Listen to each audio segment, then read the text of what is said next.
Close your eyes, take a deep breath, and let me take you back to the very beginning, the moment the world itself was born.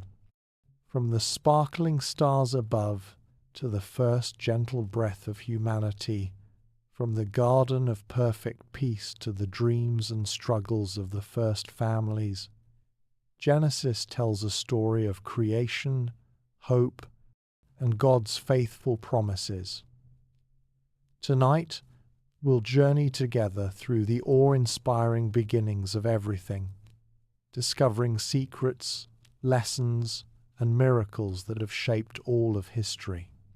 Stay with me and let the whispers of God's first words carry you into a world of wonder and calm, all the way to the very last promise. Hello, dear friend, and welcome. I am so happy that you are here with me tonight. Wherever you are listening from, I would love to know. Is it late evening where you are? Or perhaps the soft quiet of early morning? Take a moment to settle in and notice the time around you. And if you enjoy this gentle journey through the stories of the Bible, I invite you to like this video, subscribe to the channel, and share it with anyone who could use a quiet moment of peace and inspiration. You can also find a carefully chosen playlist in the description below, filled with more calming stories from God's Word that you can enjoy at your own pace. As you get comfortable, perhaps resting on a soft pillow or wrapped in a blanket, allow yourself to take a slow, deep breath. Inhale gently and let the air fill your lungs. Then exhale softly, releasing any tension from your shoulders, your hands, and your mind. Another deep breath in, feeling calm and steady, and then exhale again, letting your body sink more fully into relaxation. There is no rush, no hurry. Tonight, we are stepping into the beginnings of all things, into a story that has been told and treasured for thousands of years, a story that speaks of light and life, of love and promise, of hope and care. The book we are about to explore is called Genesis. Its name itself means beginnings. It tells the story of how everything came into being, how the world began, how humanity first walked upon the earth, and how God's promises to his people started to unfold. It is a story that opens a door to understanding not only where we come from, but also the enduring love of God that surrounds every moment of creation. Every verse, every story, every word in Genesis carries a quiet yet profound message that is gentle to the soul and calming to the heart. Genesis invites us to witness the beauty of the first day, the second day, the third, and all that followed. It encourages us to imagine the vastness of the heavens, the soft unfolding of the earth, the intricate patterns of plants, the delicate dance of animals in their natural places, and the creation of humankind in the very image of God. This is not merely a historical account, it is a reflection of care, order, and intention. Every moment in Genesis whispers that there is a purpose, that everything has been placed in its time and place by a loving and watchful God. Tonight, as we journey through this story, I invite you to let your imagination drift gently to the scenes of the very first days of creation. Picture the earth as it was then, without noise, without worry, a place full of potential, soft and pure. Imagine the first light appearing, splitting the darkness with a tender glow that spreads across the sky. Notice how the waters gather, calm and serene, and how the land begins to rise, forming mountains and valleys, rivers and streams, all in perfect harmony. Think of the first plants emerging, reaching upward, delicate and strong at the same time, providing life and sustenance for all that will come after them. As you picture this, let your thoughts rest on the creation of humanity. God formed the first man, Adam, from the dust of the earth and breathed into him the breath of life. You can almost feel the quiet awe of that moment, the gentle stirring of life and consciousness. Adam walks in the garden, surrounded by a world that is full of wonder and beauty. Every leaf, every river, every gentle breeze crafted with care. Then God sees that it is not good for man to be alone, and he creates a companion, a helper, a partner, the first woman, Eve. Together they move through the garden, living in harmony with all that surrounds them, in a place of peace and abundance, cared for and cherished by God himself. Genesis is filled with moments like these, moments of deep meaning wrapped in simple beauty. It shows us that the story of life is also the story of God's love. From the very beginning there is care and attention, order and rhythm, light and darkness balanced by wisdom beyond our understanding. And within this rhythm, God invites humanity to share in his creation, to walk gently, to enjoy and nurture the world, and to live in harmony with one another. There is comfort in this, a reminder that no matter where we find ourselves in our own lives, we are part of a larger story, a story written with care, a story that began with intention and purpose. As we continue to breathe slowly and deeply, allow your mind to rest on this truth. Let it flow softly through your awareness. You do not need to hurry. The stories we will explore tonight unfold slowly, like a gentle river carrying each of us forward with peace and calm.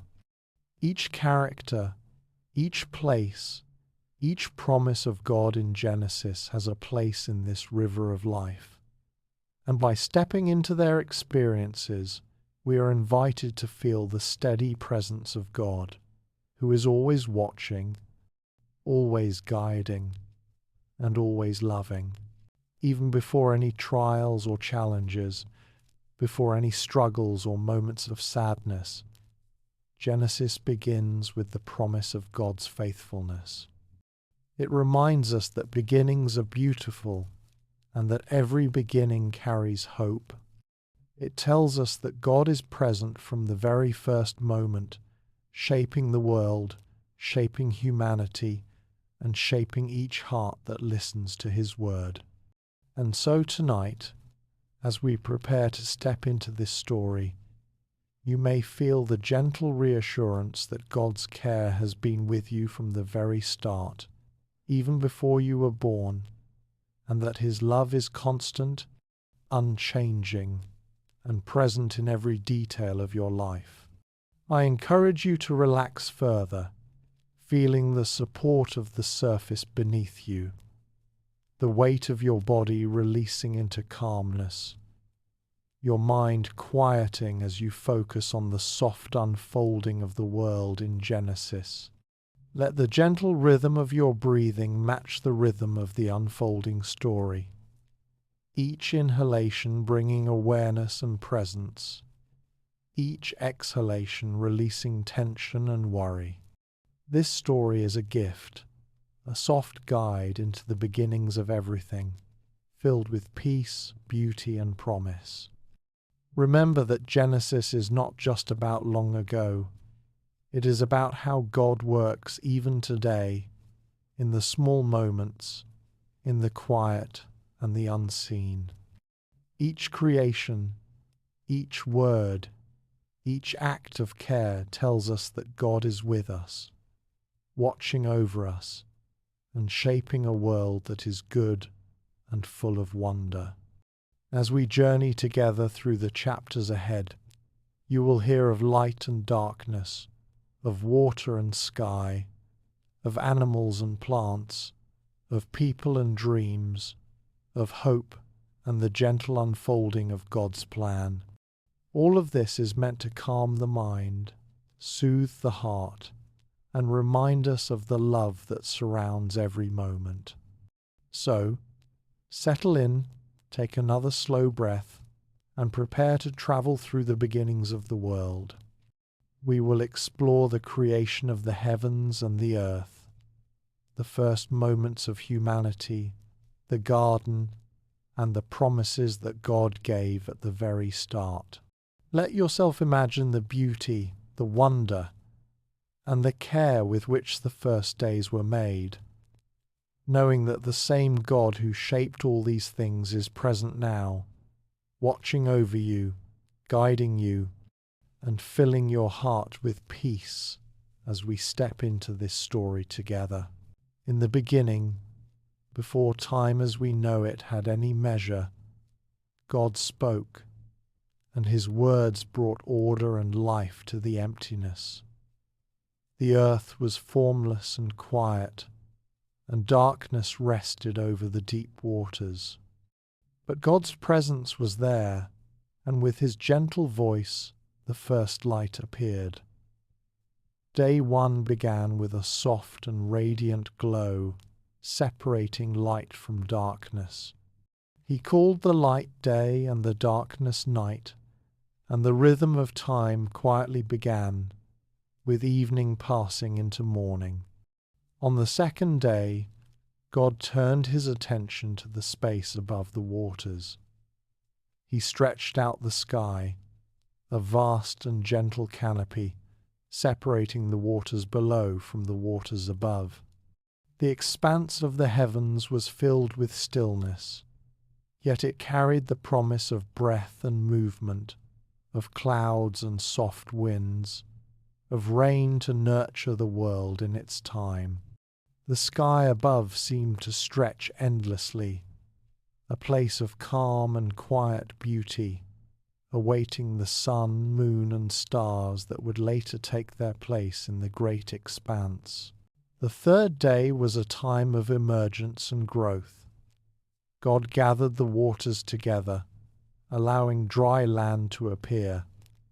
Mountains rose quietly, and valleys formed between them. Rivers and lakes reflected the soft morning light, moving gently through the landscape. The land was empty, but full of potential, ready to be adorned with life. Then, as if with a tender brush, God caused plants and trees to grow, each seed opening into leaves, blossoms, and fruit. Grasses swayed softly in the imagined breeze, and flowers of every hue began to bloom, adding colour and fragrance to the land. It was a day of beauty, of creation moving in harmony and rhythm, as the earth became alive with green and life-giving abundance. On the fourth day, God turned his gaze upward again to the heavens. He placed the sun to govern the day, its light spreading warmth and clarity over the land. The moon took its place to govern the night, casting a gentle silver glow over the world. Stars appeared like soft points of light, scattered across the sky, each one placed with care, each one reflecting the wonder and vastness of the universe. This day added rhythm to the creation, a cycle of light and darkness, a steady heartbeat of time, comforting and predictable, a gentle reminder that the world was ordered and under God's tender watch. On the fifth day, the waters and the skies were filled with movement. God created the creatures of the sea, from the tiniest fish that glided silently beneath the waves to the great whales that moved with majesty through the oceans. Birds of every kind took to the air, their wings beating softly against the open sky, their songs a gentle prelude to life in the garden and forests below. Each creature was formed with care, designed to flourish in its own place. The waters teemed with life, the skies were alive with song and motion, and the earth seemed to hum with the quiet presence of all that God had made so far. The sixth day was a day of wonder and purpose. God made the animals to walk upon the earth, each one moving in its own rhythm and harmony. Lions, deer, elephants, rabbits, and countless other creatures roamed the land. Each had its place, each carried the breath of life given by God. But the crowning act of creation came when God formed humanity. He created man and woman in his own image, giving them the ability to love, to reason, and to care for the world. He breathed life into them, and they became living souls. God placed them in the Garden of Eden, a place of abundance and peace, filled with trees, rivers, and flowers. He gave them the task of tending the garden, walking among the animals, naming them, and enjoying the harmony of creation. Humanity was given the gift of companionship, each supporting the other, walking in the light of God's love. As the sixth day came to a close, God looked upon all that he had made, the light and the sky, the land and the seas, the plants and the animals, and finally humanity. All of it was very good. There was a rhythm, a harmony, a quiet perfection in the unfolding of creation. Everything had its place, and everything reflected the care and wisdom of its Maker. Then came the seventh day, a day of rest. God ceased from his work, not because he was weary, but to bless the day and make it holy. This was a day of peace, a day of reflection, a day to enjoy all that had been created. The world now existed as a complete and living masterpiece, ready for the gentle presence of those who would walk upon it, care for it, and live within it. The seventh day carried a quiet stillness, a moment for the world itself to breathe, a gentle pause in the unfolding story of life. The creation of the world was not hurried. Each moment, each day, was deliberate and careful. Light was separated from darkness, the heavens stretched with intention, land and seas formed with precision, plants and trees arose to sustain life, creatures of water, air, and earth filled the world with movement and sound, and humanity was given a special place, created in the image of God. Every part of creation reflected his wisdom, his order, and his deep care. As we imagine these first days, it is helpful to picture the quiet beauty of the world as it came into being. Imagine the soft morning light over a river, the gentle rustling of leaves, the first songs of birds, and the slow, purposeful movement of creatures through a garden that had never known harm or worry. Picture Adam and Eve walking quietly, taking in the colors, textures, and fragrances of a world that is new and untouched. Every detail speaks of a God who loves and who designs with intention, a God who values peace and harmony, and who delights in the living things he has made. The story of creation reminds us that beginnings are sacred. It reminds us that the world, life, and humanity are gifts. It encourages reflection, quiet gratitude, and awe. Each day in Genesis carries its own rhythm, its own unfolding of beauty, and its own gentle lesson about order, care, and the presence of God in all things. Even as we listen tonight, the story encourages us to breathe slowly, to rest our minds, and to recognize that life itself is a continuation of that first act of creation, filled with possibility, purpose, and love. After the creation of the world and the rest of the seventh day, God's care continued in a special and intimate way. In the midst of the land that had been formed, God planted a garden in a place called Eden. This garden was unlike anything that had come before. It was a space of perfect harmony, a place where the earth's beauty was concentrated and magnified. Rivers flowed gently through its landscape, providing nourishment and life to every tree and plant. The soil was rich and soft, supporting an abundance of flowers, shrubs, and fruit trees. The air was filled with the quiet sounds of flowing water, rustling leaves, and the soft calls of newly created creatures.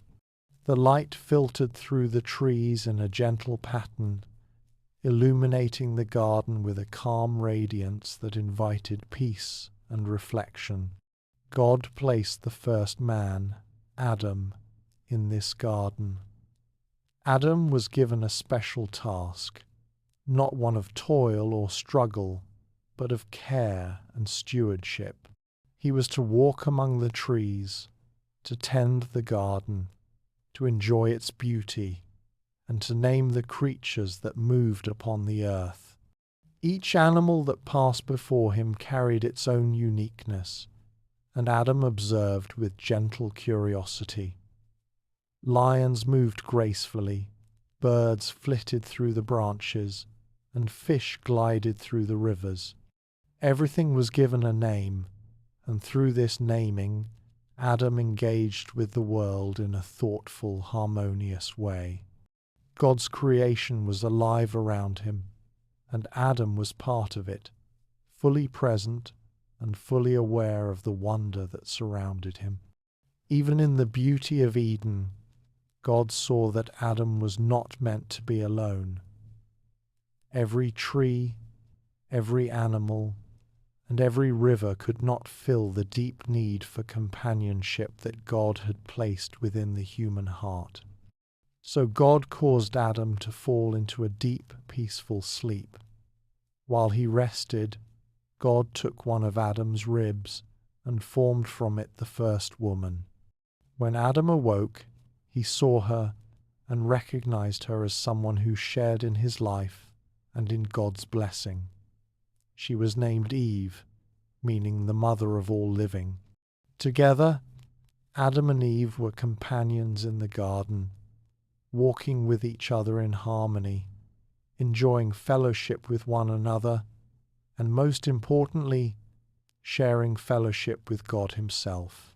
The garden was not only a place of natural beauty, but also a space of spiritual significance. In the center, God placed two special trees, each carrying a deeper meaning. The first was the tree of life, a source of sustaining vitality, symbolizing the ongoing presence of God and the gift of eternal life. The other was the tree of knowledge of good and evil, a tree whose fruit carried a command from God. Adam and Eve were free to eat from every tree in the garden except this one. God's instruction was clear and gentle, a guidance born out of care and love, designed to help humanity understand obedience, choice, and trust. The presence of these trees created a rhythm in the garden, a quiet awareness that life carried both freedom and responsibility, and that fellowship with God included the exercise of trust and wisdom. As Adam and Eve walked through the garden, they experienced a world untouched by fear, suffering, or conflict. The air was pure and fragrant, carrying the scent of flowers and fresh earth. Sunlight danced softly across the leaves and the surface of the rivers, creating patterns of warmth and illumination that shifted with the day. Birds sang gently in the branches, each note a soft celebration of life. Animals roamed freely, and the trees swayed ever so slightly in a calm breeze, as if responding to the presence of their caretakers. Adam and Eve's days were filled with gentle movement, observation, and wonder. They named the animals, explored the rivers, admired the plants, and spent time in quiet reflection with God. In the garden, Adam and Eve also discovered the delight of work that was effortless and satisfying. Tending the soil, caring for the plants, observing the animals, and walking along the rivers were not burdensome tasks. Instead, these actions were acts of worship, ways of engaging with creation and participating in God's ongoing work. There was joy in learning the names of the creatures, in watching seeds grow into trees, and in marveling at the intricate balance of life. Every step, every glance, and every breath carried the awareness that God was near, walking with them, speaking to them, and providing for their needs. The tree of life stood as a gentle reminder of God's sustaining care. Its fruit was a symbol of vitality and continuous life, a quiet promise that God's goodness was always available to those who walked in fellowship with Him. The tree of knowledge of good and evil represented choice, a tender lesson that humanity's actions carried meaning and consequence. Even in this perfect garden, Adam and Eve were invited to understand trust, obedience, and the beauty of following God's guidance. The presence of these trees created a space where life was full of both wonder and responsibility, a balance that was meant to nurture growth and reflection. Adam and Eve's companionship was deep and harmonious. They walked side by side, spoke softly, and shared their observations of the garden. They discovered laughter and curiosity, the gentle pleasures of learning and exploring together. They supported each other in the tasks of caring for the earth, and together they experienced the joy of creation firsthand. The garden became a space not only of physical beauty, but of relational and spiritual fulfillment. In their fellowship with one another and with God, they experienced a peace and contentment that reflected the very intention of creation. Every detail of the garden was carefully designed to reflect God's character. The rivers that flowed through the land nourished the plants and created a sense of rhythm and life. The animals lived in harmony, each contributing to the balance of the garden. The trees bore fruit not only for sustenance but as reminders of God's provision and care. Light and shadow, movement and stillness, sound and silence all combined to create an atmosphere of calm and reflection. The Garden of Eden was a sanctuary of life, a place where humanity could grow in understanding, in fellowship, and in the quiet awareness of God's love. As we imagine this first garden, it is helpful to picture the gentle flow of life, the soft colors of plants and flowers, the sparkling of water over stones, the subtle fragrance of blossoms in the air, and the calm presence of animals moving freely. Picture Adam and Eve walking together, noticing the wonders around them, speaking quietly, and resting in God's care. Every aspect of the garden invites the heart to slow, to appreciate, and to rest in the beauty of creation and the care of God. The Garden of Eden stands as a profound reminder that life can be abundant, full, and harmonious when God is at the center. It shows the importance of companionship, the beauty of creation, the wisdom of choice, and the joy of living in alignment with God's intentions. It is a place that reflects peace, love, and the gentle rhythm of life, a space where every detail carries meaning and care. Within the calm and harmony of the garden, a subtle presence began to stir. Among the trees and gentle rivers, a creature moved quietly, speaking softly in ways that drew attention. This was the serpent, clever and persuasive, speaking with a voice that carried questions and suggestions that seemed gentle at first, but held a quiet weight beneath them.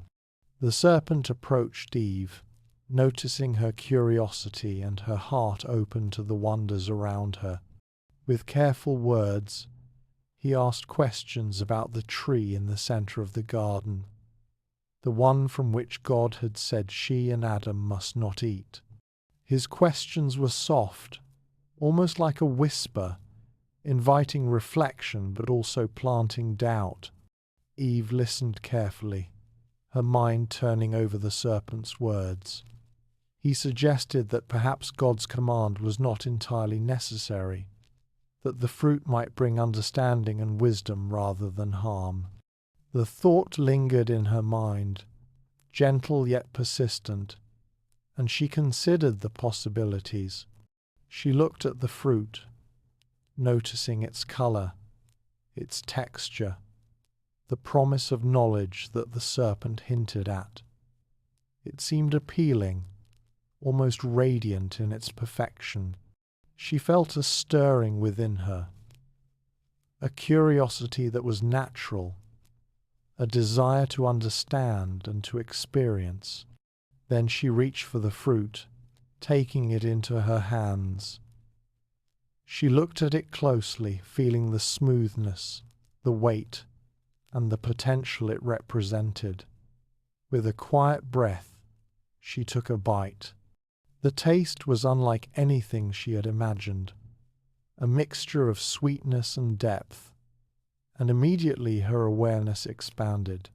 She saw things differently, her mind noticing distinctions and possibilities that had not been present before. At that moment, she felt both wonder and unease, a mixture of new understanding and the weight of having crossed a boundary that had been set with care. Adam, standing nearby, saw what had happened. He watched Eve, then turned his gaze toward the tree and understood the choice that had been made. In a quiet and deliberate decision, he also took the fruit and ate. In that act, the two became aware of themselves in a new way.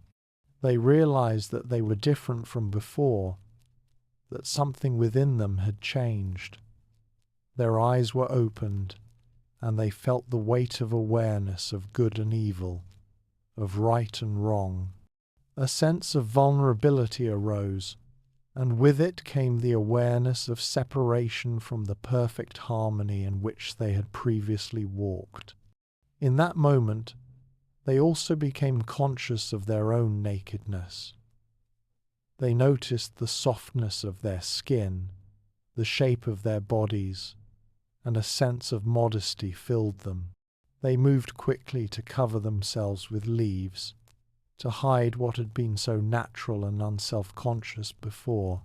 There was a subtle tension in the garden now, a quiet realization that their choices carried meaning, that their disobedience had introduced complexity into a world that had been simple and peaceful. As the day progressed, the sound of God's presence moved through the garden. He walked in the cool of the day, his presence gentle and steady. Adam and Eve heard him and felt a deep stirring of both fear and longing. They hid among the trees, realizing that their relationship with God had been affected by their actions. God called to them, asking where they were. In their hearts, they knew the truth, and in a soft voice, they responded. The conversation that followed was calm yet full of significance. God asked questions, not to scold harshly, but to reveal understanding, to allow reflection, and to guide toward recognition of consequences. The consequences were immediate and natural. Eve would experience the pains of childbirth, and her relationship with Adam would include challenges and tensions that had not existed before. Adam would toil for the land, feeling the difficulty of cultivating it, the effort required to sustain life, and the impact of choices on the world around him. The serpent was addressed as well, and its actions were set within the structure of the unfolding story, a reminder of the consequences of deception and the subtle ways that temptation can enter into life. Yet even in this moment of consequence, there was a promise woven quietly into the unfolding events. God spoke of a future hope, a redemption that would come to restore what had been lost. He spoke of a seed, a promise of one who would come to bring reconciliation, healing, and victory over the effects of disobedience. This promise was subtle, yet powerful, a thread of hope that ran through the garden, reminding Adam and Eve that despite the choices they had made, God's care and love were not removed. The possibility of restoration existed, and in that promise there was encouragement to continue, to learn, and to grow. As Adam and Eve stepped out from hiding, they faced the world in a new way. They saw the garden differently, noticing both its beauty and its vulnerability. They understood that their actions had consequences, that life required careful choices, and that trust in God was essential for harmony and peace. They also carried within them the hope of redemption, the quiet assurance that God's love was not withdrawn, that even in difficulty, His guidance and care would continue. The fall of man reminds us of the delicate balance between freedom and responsibility, between curiosity and obedience, and between the immediate choices we make and their broader implications. Adam and Eve's experience was not one of punishment alone, but of learning and awareness. It shows that humanity was given the gift of understanding, even if that understanding came with challenge. The story demonstrates the complexity of life, the depth of God's care, and the continual presence of hope, even when mistakes are made. In imagining this moment, it is helpful to picture the quiet rustling of the trees, the soft sunlight filtering through the leaves, and the gentle flowing of the rivers. Imagine Adam and Eve walking together, speaking softly, learning from their choices, and feeling the weight of awareness in their hearts. The garden remained a place of life and beauty, even with the presence of challenge. God's care was still visible in the rivers, the animals, the plants, and the patterns of the natural world. Every element of the garden reflected His intention and His sustaining presence. Even as the consequences unfolded, there was room for reflection, for growth, and for hope. The promise of redemption carried a quiet reassurance, a reminder that God's love is constant and that His plans are enduring. The story encourages patience, understanding, and the recognition that life, even with its challenges, can be guided by God's wisdom and care. Adam and Eve, having begun their life outside the perfect harmony of Eden, continued to experience the unfolding of life in a world that now carried both beauty and challenge. Among their joys was the birth of their first children. Cain, their firstborn, arrived, followed later by Abel, his younger brother. The arrival of these children brought warmth and companionship, a sense of continuity, and the quiet miracle of new life. Adam and Eve cared for them tenderly, nurturing them and teaching them about the world, the work of the land, and the presence of God that remained close despite the changes that had come to their lives. As the boys grew, each developed in unique ways. Cain learned the ways of cultivating the soil. He worked with the earth, planting seeds and tending crops, observing the patience required to nurture life from the soil. Abel, on the other hand, became a keeper of sheep, guiding the animals, caring for them gently, and watching over them with dedication. Both children experienced the joy of responsibility, the connection to the natural world, and the lessons of care that came from tending life in its various forms. When the time came for offering, Cain and Abel brought gifts to God from what they had worked to produce. Abel, whose heart was faithful and attentive, brought the best of his flock. Cain brought produce from his fields, though his heart carried a quiet restlessness. God looked upon the offerings and accepted Abel's, recognizing the devotion and sincerity with which it had been given. Cain's offering, however, was not regarded in the same way. The feelings stirred within him were complex, a mixture of disappointment, confusion, and an unfamiliar tension. Jealousy began to grow quietly in his heart, a shadow that unsettled the harmony that had existed between the brothers. God noticed the struggle within Cain. He spoke gently, not with harshness, but with guidance. He reminded Cain that if he did what was right, he would be accepted. He encouraged him to master the darker feelings rising within him, to act with care rather than giving in to jealousy. Yet the shadow of resentment continued to build in Cain's heart.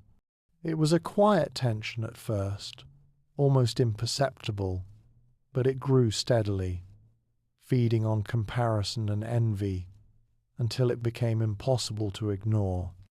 In a moment that would change the course of their lives, Cain invited Abel to go out into the field. There, without warning or necessity, Cain acted upon the dark feelings that had grown in his heart. He struck his brother, ending Abel's life. The quiet beauty of the earth seemed to pause in sorrow, the rivers flowing steadily but carrying a deeper weight, the trees rustling softly as if mourning, and the animals sensing a shift in the harmony of the world. The first act of human violence had occurred, and with it came profound loss and grief. God called to Cain, asking where his brother was. The question was gentle yet piercing, a reminder of awareness, responsibility, and the connection that binds humanity. Cain responded with uncertainty, saying that he did not know, that he was not responsible. Yet God's voice carried wisdom and clarity. He revealed that he knew what had happened, that Abel's blood cried out from the earth, and that actions carry consequences that cannot be hidden. There was justice in God's words, a recognition that Cain's choice had brought harm, and that accountability was part of the order of life. The consequence of Cain's actions was clear. He was sent away from the fertile ground that had sustained him, becoming a wanderer on the earth. The land that once yielded life for him would no longer provide in the same way. Yet even in judgment, God's care remained. He placed a mark upon Cain, not to condemn further, but to protect him from those who might wish to harm him in return. This mark was a reminder that even when humans falter, God's presence continues, guiding, restraining greater harm, and offering the possibility of reflection and change. Cain went out from the presence of God, carrying the weight of his choice and the sorrow of what had been lost. The earth, now touched by violence, reflected the delicate balance between freedom and responsibility, between the choices humans make and the lasting effects they carry. Despite the tragedy, life continued to unfold.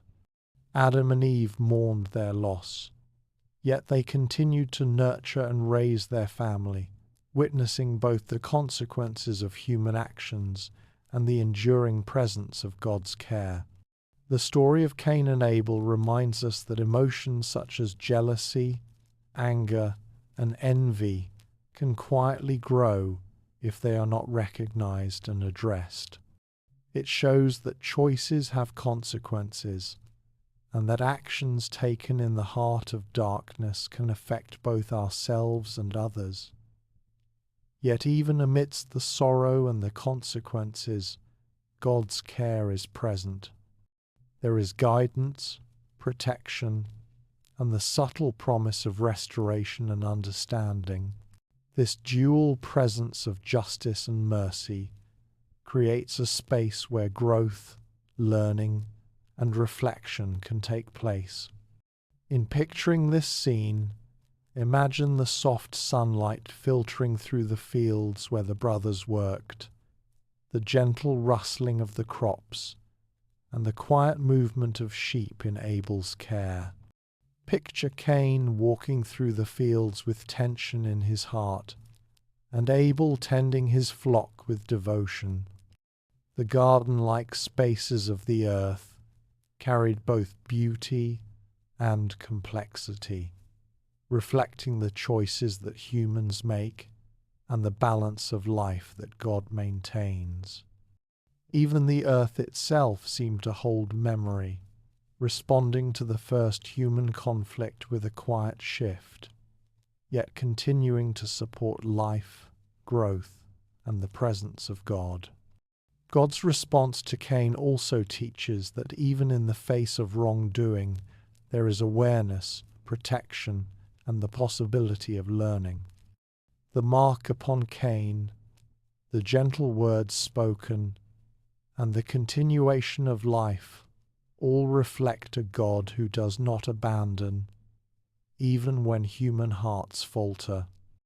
The story encourages reflection, awareness, and the gentle pursuit of understanding and reconciliation, even when mistakes have caused sorrow. The life of Adam and Eve continued, filled with both the weight of loss and the continuation of hope. They witnessed the first human tragedy, and yet they also saw that life moves forward, that God's care remains, and that growth can emerge even from difficulty. The story of Cain and Abel, though tragic, also carries a quiet lesson about the importance of sincerity, devotion, and the attentive care of the heart. It reminds us that God notices our intentions, our actions, and the condition of our hearts, and that His guidance is always available to lead us toward understanding and right living. Life continued on the earth, and from the family of Adam, new generations began to take their place in the story of time. Though sorrow had touched them, there was also the ongoing gift of children, grandchildren, and countless descendants who carried forward the image of God, placed in humanity from the beginning. Each life became a part of the unfolding pattern, one thread in the great fabric of creation, weaving together memory, promise, and hope. The line of Adam was carefully remembered, and the names of those who came after him were recorded with care, as if each name carried weight and meaning, echoing across the years. Adam himself lived for many centuries. He walked the earth for 930 years, experiencing generation after generation of children and their children, watching the spread of humanity as it filled the land. When his time came to rest, his life became part of the history that his descendants would carry forward. Adam's son Seth was the next in line, through whom the story continued. Seth lived to the age of 912 years, and in his lifetime he brought forth sons and daughters who carried the family line onward. The pattern of life and death, of birth and the passing of time, flowed steadily, reminding humanity of the gift of life and the rhythm of years. Seth's son Enosh took his place in the story, living for 905 years. With Enosh, as with his father, the generations continued. After him came Kenan, who lived for 910 years, and then Mahalalel, whose life lasted 895 years. Jared followed, reaching the remarkable age of 962 years, his days stretching across centuries, filled with children and the quiet spread of family. From Jared's line came Enoch, a man remembered in a special way. Enoch lived for 365 years, yet what set him apart was not the length of his life, but the way he lived it. Enoch walked faithfully with God, not only in moments of worship, but in the entirety of his life. His steps, his choices, and his thoughts were guided by closeness to the Creator. This intimacy with God was so deep and so constant that, unlike others who came before and after him, Enoch did not taste the ordinary end of life. Instead, he was taken by God, lifted from the earth into his presence. Enoch's story became a lasting reminder that a life lived in fellowship with God holds a unique place in history, echoing with peace, faith, and eternal connection. After Enoch came Methuselah, whose name is remembered with wonder for the extraordinary span of his life. Methuselah lived 969 years, the longest life recorded in the generations of Adam. His many centuries of living saw the growth of families, the spread of people across the land, and the unfolding of God's plan through time. With Methuselah, the rhythm of life continued steadily, each year building upon the last, each generation adding to the fullness of humanity's story. Methuselah's son Lamech carried the line forward. He lived 777 years, a number that seemed to echo completeness in its repetition. In his days, Lamech became the father of a son to whom he gave the name Noah, a name chosen with hope and prophecy. Lamech looked upon his child and spoke of the relief that would come through him, saying that Noah would bring comfort from the heavy labor and sorrow that had come upon the ground since the time of Adam. These words carried weight, as if pointing ahead to a future chapter yet to unfold, one where Noah's life would stand at the center of God's plan for humanity. The generations from Adam to Noah revealed more than names and years.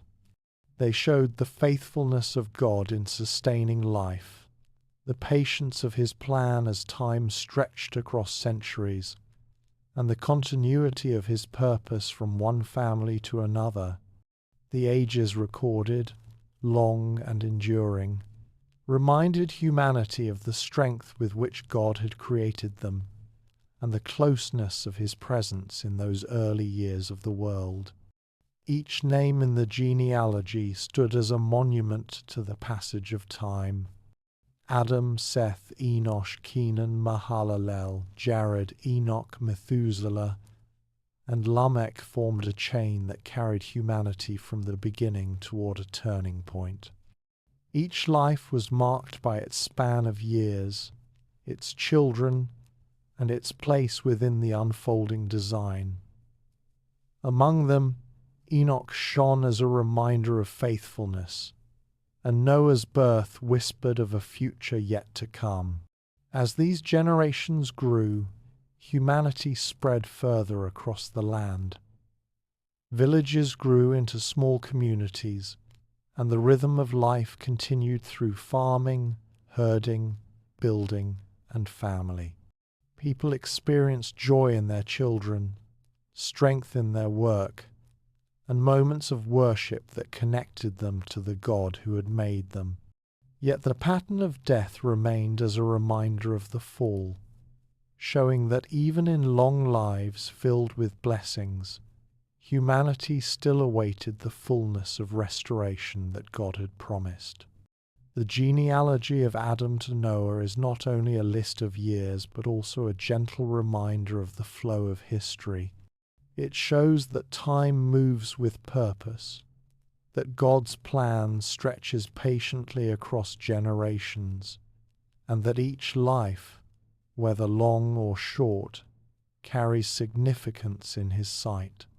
It reflects the certainty that even when humanity faces sorrow or distance, God remains steady, weaving His story through the ages until the right moment arrives for His purposes to be revealed more fully. Through these names and years, the promise of God quietly echoed. Humanity was not abandoned. The Creator remained present, guiding and sustaining, preparing for what was to come. Noah's name carried hope. Enoch's life carried inspiration, and every generation bore witness to God's enduring patience. The story of the spread of humanity shows us that even in the simple flow of birth, life, and passing, there is meaning and grace. Each generation adds to the fullness of the human story, and within it all, God's love and plan remain constant, preparing the way for what lies ahead. As the generations multiplied and humanity spread widely across the earth, the beauty of creation became clouded by choices that turned hearts away from God. The simplicity of walking with Him, as Enoch had done, grew rare. Instead, corruption, violence, and selfishness began to fill the land.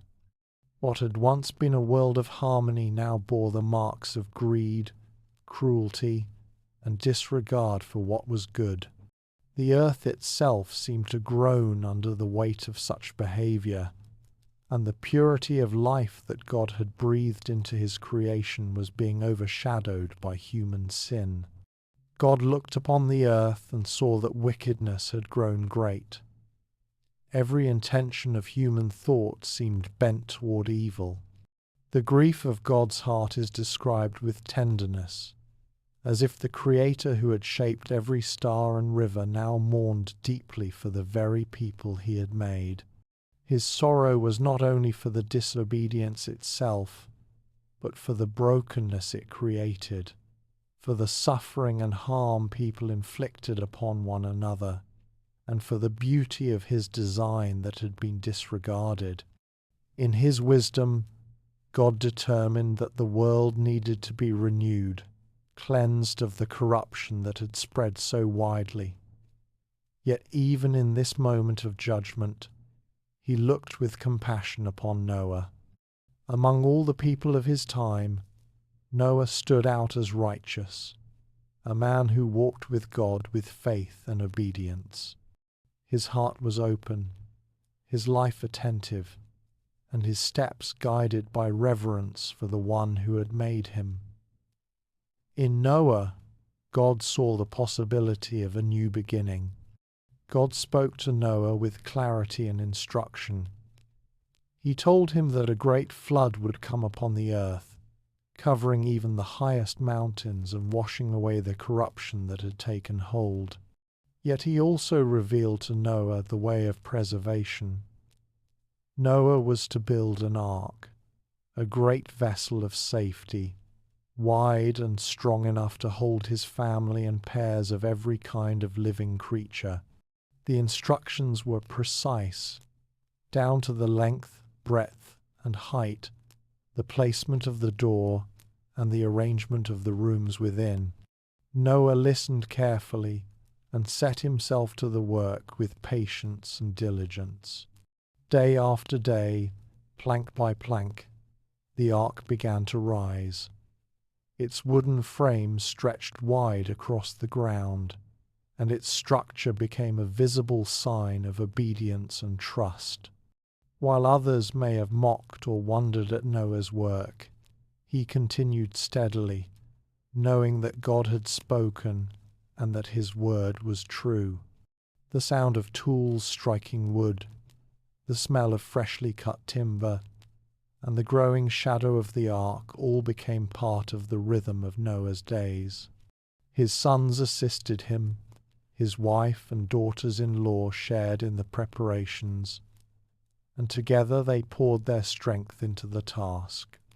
When the ark was finished, God instructed Noah to bring into it 2 of every kind of animal, male and female, so that life would be preserved. From the smallest creeping creatures to the largest beasts, from birds of the air to animals of the field, they came to the ark. Some were led by Noah's hand, others seemed drawn by an unseen guidance, gathering in pairs, ready for the journey ahead. The sight of animals filing calmly into the ark was both wondrous and solemn, a living sign of God's care for his creation. Noah, his wife, his sons, and their wives also entered, and then God himself closed the door behind them, sealing them safely inside. The skies darkened, and the rain began to fall.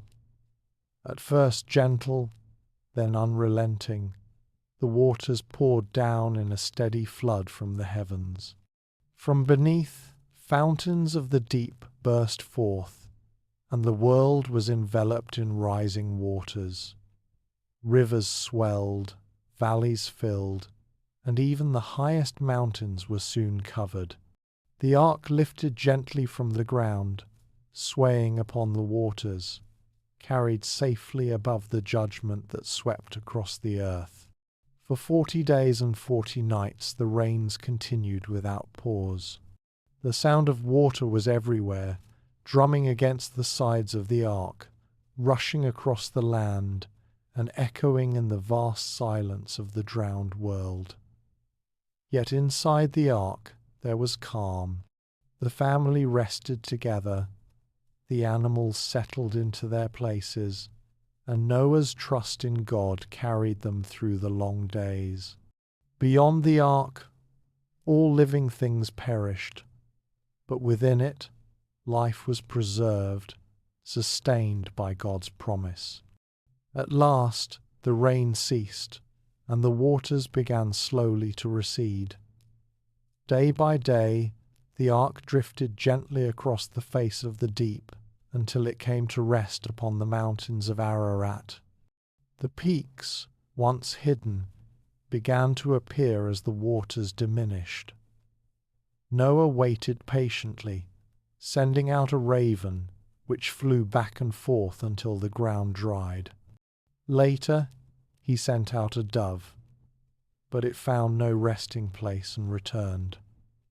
7 days later, he sent the dove again, and this time it returned with a fresh olive leaf in its beak. The sight of that green leaf was a tender sign of renewal, a whisper of life returning to the land. After another 7 days, Noah released the dove once more, and it did not return, for the earth was ready once again to receive life. When the ground was dry, God instructed Noah and his family to leave the ark. The animals streamed out, bounding into open fields, taking flight into the skies, filling the earth once more with their sounds and movement. Noah's family stepped onto the renewed earth, breathing deeply the fresh air, standing upon solid ground after so many months within the ark. Their first act was to build an altar to God. With reverence and gratitude, Noah offered a sacrifice, and the fragrance rose as a pleasing offering to the one who had carried them through the flood. God received Noah's offering with grace, and he spoke words of promise. He declared that never again would he curse the ground because of humanity, nor would he destroy all living creatures by flood. Though the inclinations of human hearts were still inclined toward weakness, his mercy would prevail, and the cycles of seed time and harvest, cold and heat, summer and winter, day and night, would continue without interruption as long as the earth endured. To seal his covenant with Noah and with all living creatures, God placed a rainbow in the sky. Its arc of colour stretched across the clouds, radiant and gentle, a sign of his everlasting promise. Whenever rains fell upon the earth, the rainbow would appear as a reminder of his mercy, his patience, and his enduring faithfulness. For Noah and his descendants, it was a sign of hope, a visible assurance that God's care was constant, even when judgment had once swept the land. Thus, the story of the flood became not only a tale of judgment but also of renewal, of God's justice mingled with mercy, of his grief turned into promise, and of his determination to sustain life upon the earth. The ark, the waters, the dove, and the rainbow each carried their own quiet message, woven into the greater pattern of God's love for his creation. After the waters of the flood had receded, and Noah's family began to dwell upon the renewed earth, generations continued to grow once more. Sons and daughters were born, and families spread into different valleys and plains, carrying with them the memory of the flood and the promise of the rainbow. They spoke the same language, and with a single tongue they were able to share thoughts, plans, and dreams without confusion.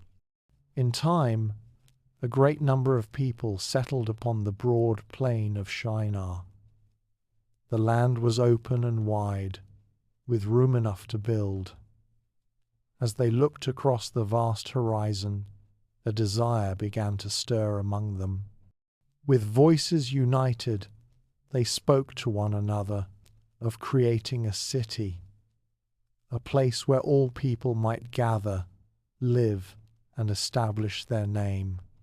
At the heart of this city, they envisioned a tower, one that would rise so high it would seem to touch the heavens themselves.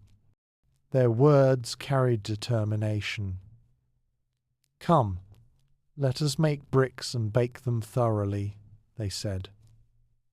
In that region stone was scarce, but clay was plentiful. They shaped the clay into bricks, fired them until they were firm, and bound them together with tar for mortar. With this material, they believed they could raise walls and structures more enduring than before. The work began, and the plain filled with the sounds of labor. Bricks stacked upon bricks, walls climbing steadily upward, and plans drawn for a tower taller than any other. Their vision was bold, not simply to provide shelter or community, but to secure greatness for themselves. They longed to make a name that would be remembered, a name that reached as high as their tower. At its heart, the project was rooted not in reverence for God, but in pride, in the thought that their own strength and unity could carry them to the heights of heaven. God looked upon their city and their tower. He saw their ambition and their pride, and he understood what such unity, if driven by arrogance, might lead to. Humanity, bound by one language and one purpose, was capable of great things, but without humility, their efforts could lead them further from the one who had given them life. Their striving to reach heaven by their own hands was not a path of worship but of self-exaltation. With wisdom and gentleness, God chose a way to guide them. He did not strike their tower with lightning nor scatter them with force. Instead, he confused their speech. In a single moment, voices that once flowed together with ease began to twist into unfamiliar sounds. A man spoke to his neighbor, but his neighbor could no longer understand. Words became tangled, sentences broke apart, and the work faltered. The unity of their language was undone, and with it, the unity of their project. Confusion spread among the builders. Bricks were left unfinished, tools were set down, and the great tower stood incomplete. People turned away from the project, gathering instead with those whose words they could still understand. Families formed smaller groups, each speaking their own tongue, and together they began to move outward, away from Shinar, seeking new lands to call home. In this scattering, nations were born. From one people, many peoples emerged, each carrying their own language, their own customs, and their own ways of life. They spread across valleys and mountains, along coasts and rivers, filling the earth as God had intended. What began as prideful unity in one place became a tapestry of diverse nations spread across the world. The city they had planned was called Babel, for it was there that the Lord confused the language of the whole earth. Its unfinished tower stood as a quiet reminder that human pride, when placed above reverence for God, cannot endure. Yet the scattering was not a curse alone, but also a way of fulfilling God's design. For humanity was meant to fill the earth, to cultivate its many places, and to live in dependence on the one who gave them breath. And so the story of Babel explains not only the scattering of people, but also the origin of the many languages that shape the world.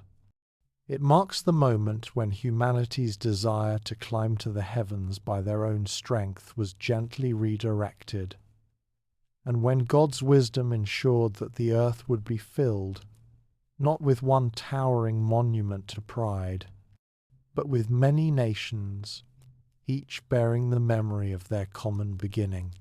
From the scattering at Babel, families spread across the earth, each forming new lands and nations. Generations rose and passed, and among them was a man named Abram who lived in the city of Ur of the Chaldeans. Ur was a place of trade and wealth, filled with bustling streets, tall structures and temples devoted to many gods. Yet in this land of many voices and idols, the true God, the creator of heaven and earth, set his gaze upon Abram. Abram was the son of Terah, and his family had journeyed to settle in Haran. He lived with his wife Sarai, who was graceful and beautiful, though she had no child. Abram's household included his nephew Lot and many servants, for he was a man of means, though his heart was still waiting for the fullness of God's plan. One day, the Lord spoke to Abram with words that would shape the course of all history. God called him to step away from all that was familiar, to leave behind his homeland, his relatives, and his father's house. The Lord's voice was clear, filled with both challenge and promise. "Go to the land that I will show you," he said. Abram was not told the name of the land, nor given a map or plan. Instead, he was asked to trust, to walk by faith, and to believe in the promise of God's guidance. With this call came blessings so vast that they stretched far beyond Abram himself. The Lord promised, "I will make you into a great nation, and I will bless you. I will make your name great, and you will be a blessing. I will bless those who bless you, and whoever curses you, I will curse. Through you, all the families of the earth shall be blessed." This was no small promise. Abram and Sarai were childless, and their years were already many. Yet God declared that Abram would become the father of a great people, that his descendants would be as countless as the stars above and the dust of the earth. Not only would his family grow, but through him, blessing would flow to every nation. The Lord was planting the seeds of hope that would one day blossom into salvation for the whole world. Abram's heart was stirred. Though the land he knew was secure and his family ties were strong, he chose to believe the word of God. With quiet courage he gathered his household, his herds, his servants, and his possessions. Along with Sarai and Lot, he began the journey toward the land God would show him. Step by step, he walked away from the familiar and into the unknown, guided only by faith in the promise of the Lord. His journey brought him into the land of Canaan, a place of rolling hills, fertile valleys, and ancient peoples. There, in the land of promise, God appeared to Abram again and declared, "To your descendants I will give this land." At that moment, Abram built an altar to the Lord, a marker of worship and trust. Wherever he went, whether among the great trees of Moreh or the hills between Bethel and Ai, Abram paused to call upon the name of the Lord, leaving behind places of prayer that testified to his faith. The journey was not without trial. A famine struck the land, and Abram was forced to travel down to Egypt for a time.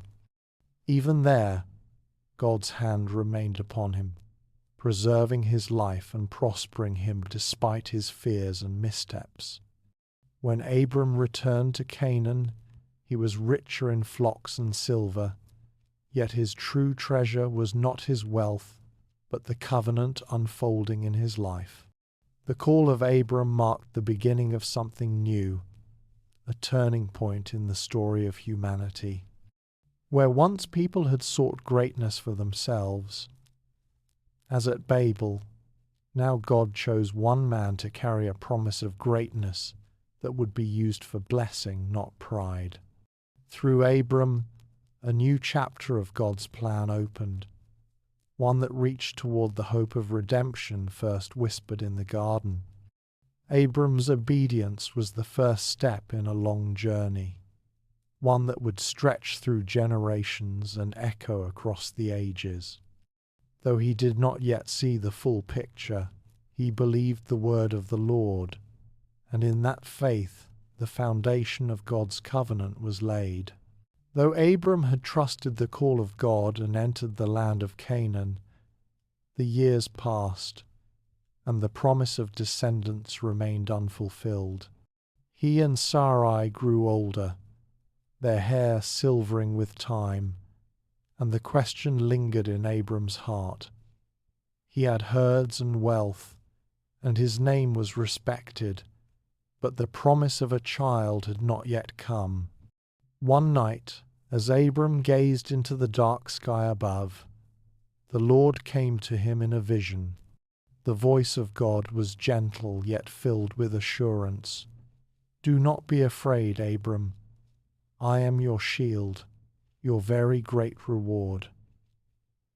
Abram poured out the question that weighed upon him. He had no heir, and all that he owned would pass to his servant Eliezer of Damascus. What good were promises of greatness without a son to carry his line? God answered with tender strength. He told Abram that Eliezer would not be his heir. Instead, a child from his own body would inherit the promise. The Lord then led Abram outside beneath the canopy of the night sky. The heavens stretched above, filled with countless stars, bright and unnumbered. Look up at the sky and count the stars, if indeed you can count them, the Lord said. So shall your offspring be. In that moment, Abram believed the Lord. His faith was simple yet profound, and it was credited to him as righteousness. God's promise was not dependent on Abram's power, but on his own faithfulness. To seal his word, the Lord made a covenant with Abram. He instructed Abram to bring animals for sacrifice, a heifer, a goat, a ram, a dove, and a pigeon. Abram obeyed, arranging them as God had directed. As the sun set, a deep sleep fell upon him, and a dreadful darkness covered the land. In that dreamlike vision, the Lord spoke of the future, foretelling that Abram's descendants would live in a land not their own, that they would be enslaved and mistreated for 400 years, but afterward they would come out with great possessions and return to the land of promise. When the sun had set and darkness fully covered the land, Abram saw a smoking firepot with a blazing torch pass between the pieces of the animals. This was the sign of God's covenant, a sacred bond that did not depend on Abram's strength but on the unwavering faithfulness of the Lord. That day, God promised to give Abram's descendants the land stretching from the river of Egypt to the great Euphrates. Time passed, and the covenant was deepened further. When Abram was 99 years old, the Lord appeared again. His voice was filled with authority and tenderness as he called Abram to walk before him and be blameless. God renewed his promise of making him the father of many nations, and with this renewal came a change of name.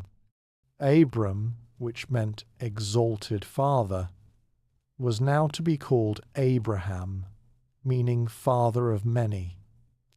Sarai too received a new name, becoming Sarah, princess, for she would be the mother of nations, and kings of peoples would come from her. To mark this covenant, God gave Abraham a sign, the rite of circumcision, a lasting symbol in his flesh and in the generations to come. Every male in Abraham's household, whether born in his family or bought with his money, was to be circumcised, set apart as part of this sacred promise. Abraham bowed low to the ground, overwhelmed by the magnitude of God's words. Yet he could not help but wonder, for he was old, and Sarah too was well beyond the years of bearing children. Could such a promise still be fulfilled? In his astonishment, Abraham laughed, not in scorn, but in the sheer impossibility of it all. He even asked if perhaps Ishmael, the son born to him through Hagar, might live under God's blessing. But the Lord's response was clear and firm. Yes, your wife Sarah will bear you a son, and you will call him Isaac. I will establish my covenant with him as an everlasting covenant for his descendants after him. And as for Ishmael, I have heard you.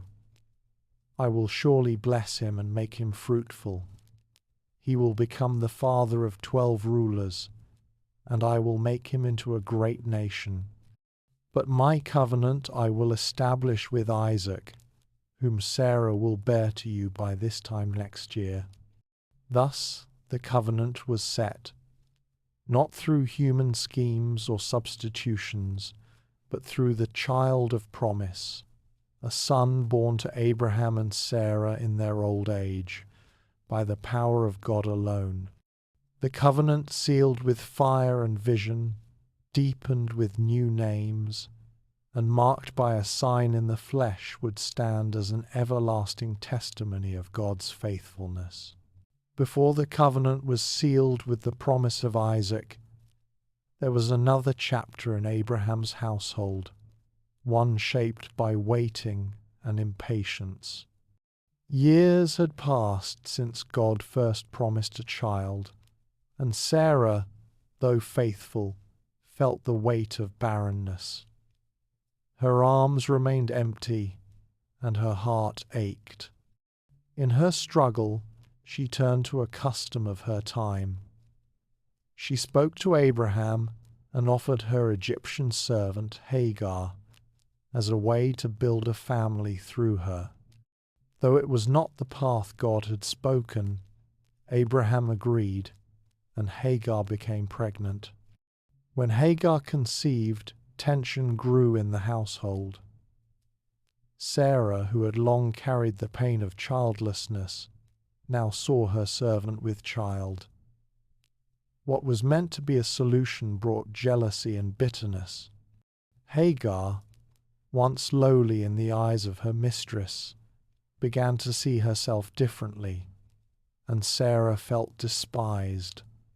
The strain deepened, and conflict arose.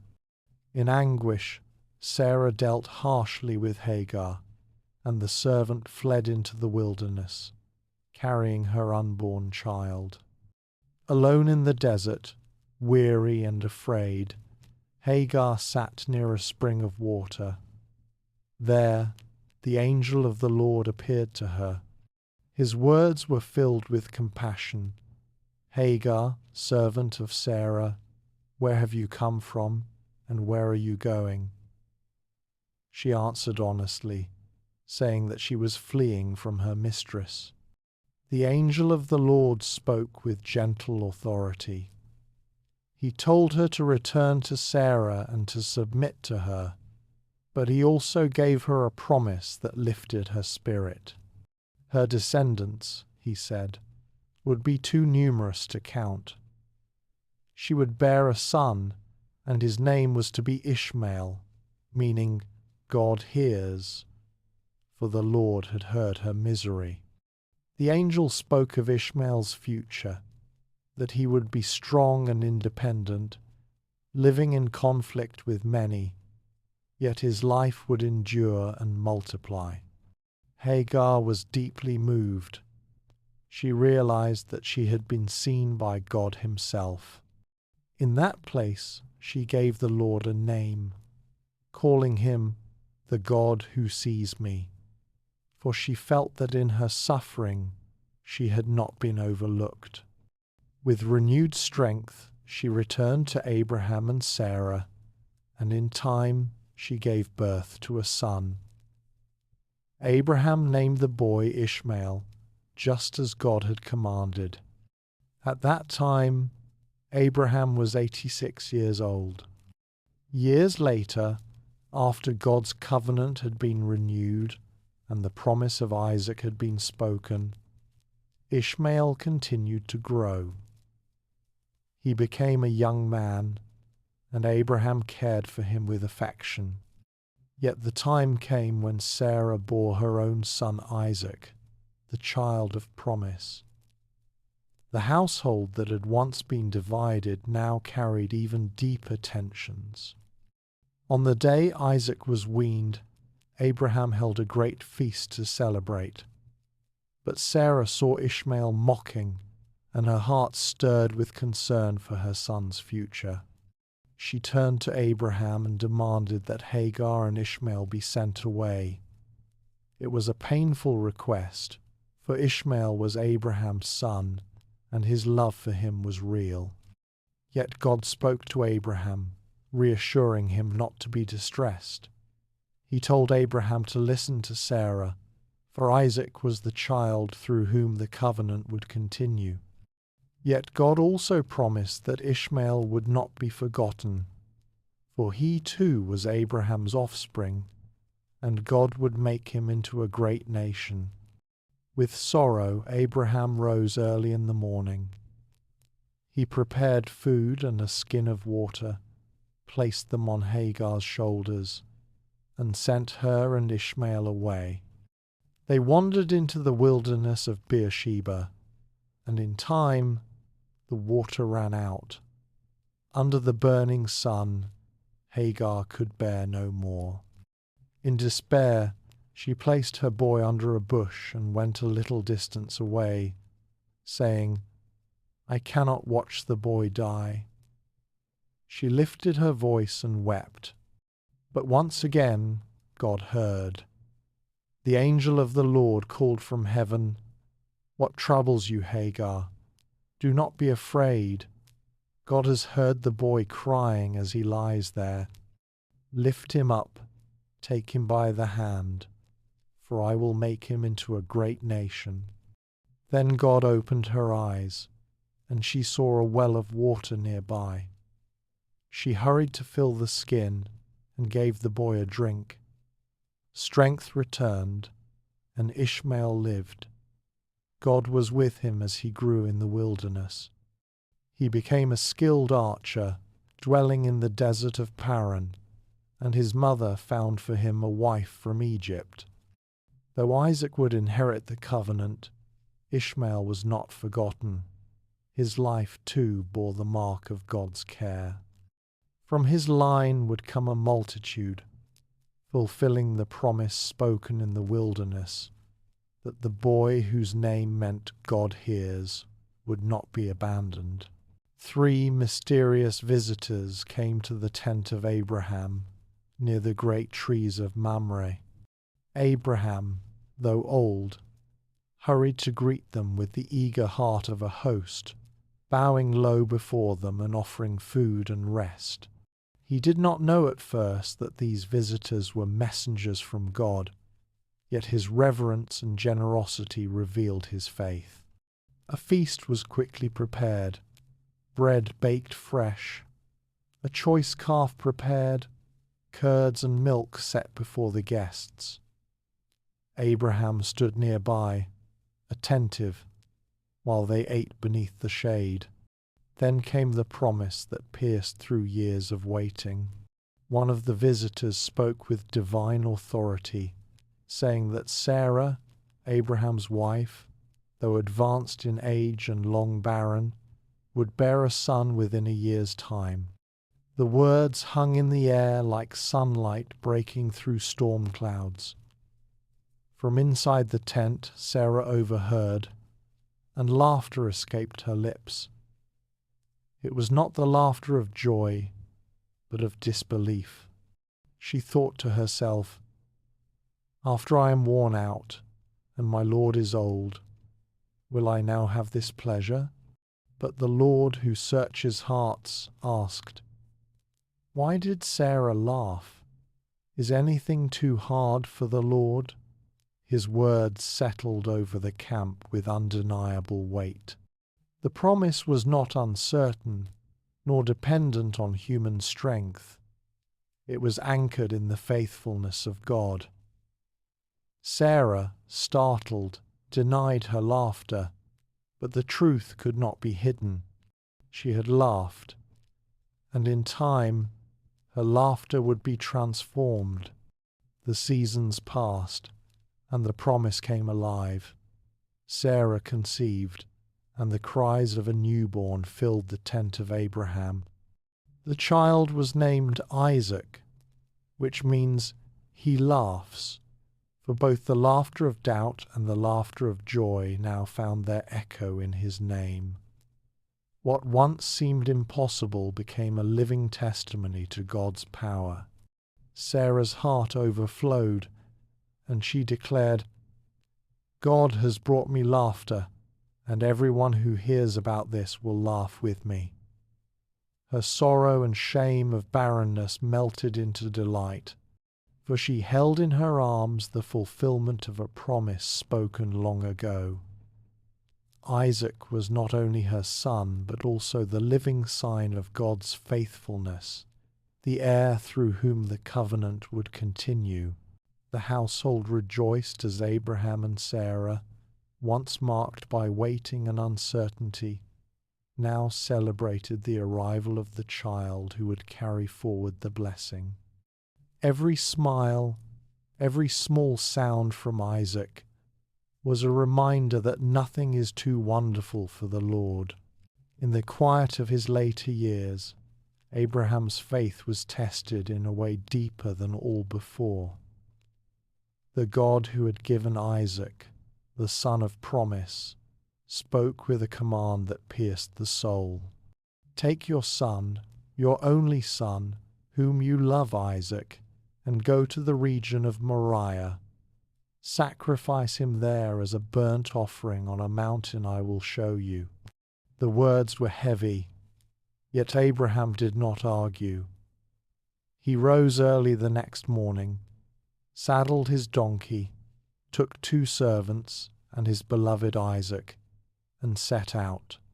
For 3 days they travelled, the silence between the steps marked by the weight of obedience. On the 3rd day, Abraham lifted his eyes and saw the place in the distance.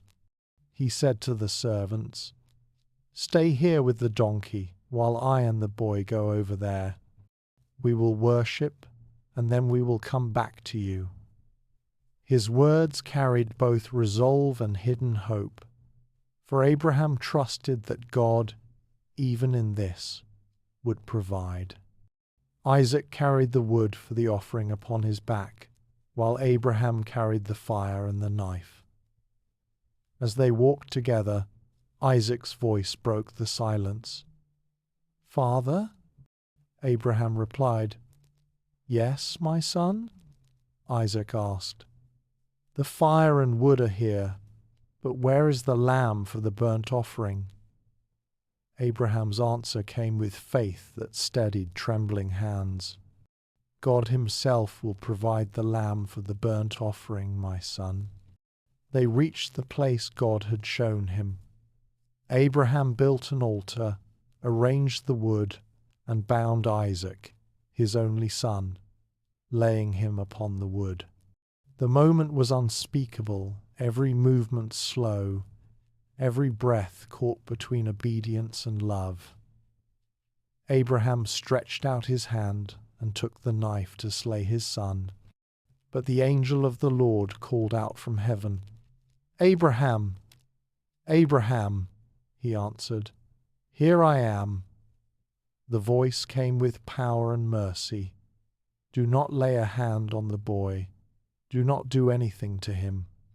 Now I know that you fear God, because you have not withheld from me your son, your only son." Abraham lifted his eyes, and there in a thicket he saw a ram caught by its horns. He went over, took the ram, and offered it as a burnt offering instead of his son. Relief and reverence filled the air as the substitute was given. Abraham named that place, "The Lord will provide," and to this day it is said, "On the mountain of the Lord it will be provided." The angel of the Lord spoke again, reaffirming the covenant with deeper blessing. Because Abraham had obeyed and not withheld his son, God swore by himself to multiply his descendants like the stars in the sky and the sand on the seashore. Through his offspring all nations on earth would be blessed. The mountain that once seemed a place of loss became a place of promise, where faith and provision met, and the story of Isaac continued, safeguarded by the hand of God. In the quiet of his later years, Abraham's faith was tested in a way deeper than all before. The God who had given Isaac, the son of promise, spoke with a command that pierced the soul. "Take your son, your only son, whom you love, Isaac, and go to the region of Moriah.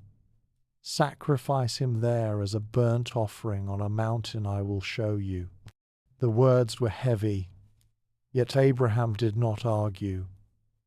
He rose early the next morning, saddled his donkey, took 2 servants and his beloved Isaac, and set out. For 3 days they travelled, the silence between the steps marked by the weight of obedience. On the 3rd day, Abraham lifted his eyes and saw the place in the distance. He said to the servants, "Stay here with the donkey while I and the boy go over there. We will worship, and then we will come back to you." His words carried both resolve and hidden hope, for Abraham trusted that God, even in this, would provide. Isaac carried the wood for the offering upon his back, while Abraham carried the fire and the knife. As they walked together, Isaac's voice broke the silence. "Father?" Abraham replied. "Yes, my son?" Isaac asked. "The fire and wood are here, but where is the lamb for the burnt offering?" Abraham's answer came with faith that steadied trembling hands. "God himself will provide the lamb for the burnt offering, my son." They reached the place God had shown him.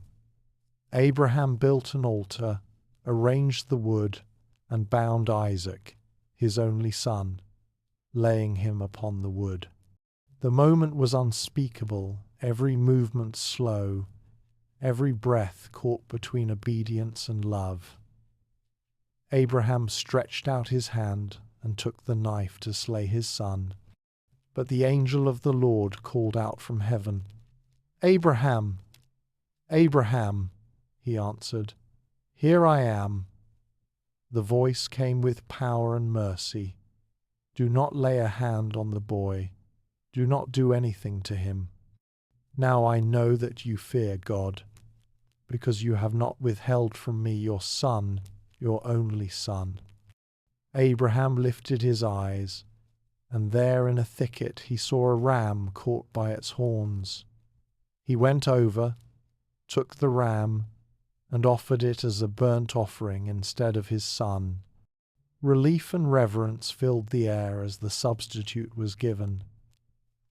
Abraham named that place, "The Lord will provide," and to this day it is said, "On the mountain of the Lord it will be provided." The angel of the Lord spoke again, reaffirming the covenant with deeper blessing. Because Abraham had obeyed and not withheld his son, God swore by himself to multiply his descendants like the stars in the sky and the sand on the seashore. Through his offspring all nations on earth would be blessed. The mountain that once seemed a place of loss became a place of promise, where faith and provision met, and the story of Isaac continued, safeguarded by the hand of God. Isaac and Rebekah settled into their home, and the Lord blessed them with children in his perfect timing. Rebekah gave birth to twins, a pair whose destinies were already marked by God. Even before they were born, Rebekah felt them struggling within her womb, and she inquired of the Lord. God revealed to her that 2 nations were in her womb, and that the older would serve the younger. This prophecy set the stage for the unfolding of his plans through the lives of these boys. The first to come out was red, covered with hair, and named Esau. He grew strong and skillful in hunting, a man of the open fields. The second, his brother, came holding Esau's heel, and she named him Jacob. Jacob grew quiet and thoughtful, dwelling in tents, often close to his mother. Their differences were evident early on, shaping their characters and their paths. As the years passed, The needs and choices of the household created moments of tension and opportunity. One day, Esau returned from the fields, exhausted and famished. Jacob was preparing a stew, rich in color and aroma, and Esau begged him for food. Jacob saw an opportunity and spoke gently yet with purpose. "Sell me your birthright today." Esau, focused on his immediate hunger, agreed without hesitation, trading his inheritance as the firstborn for a simple meal. He ate and drank, then left, not valuing what had been his for the long term.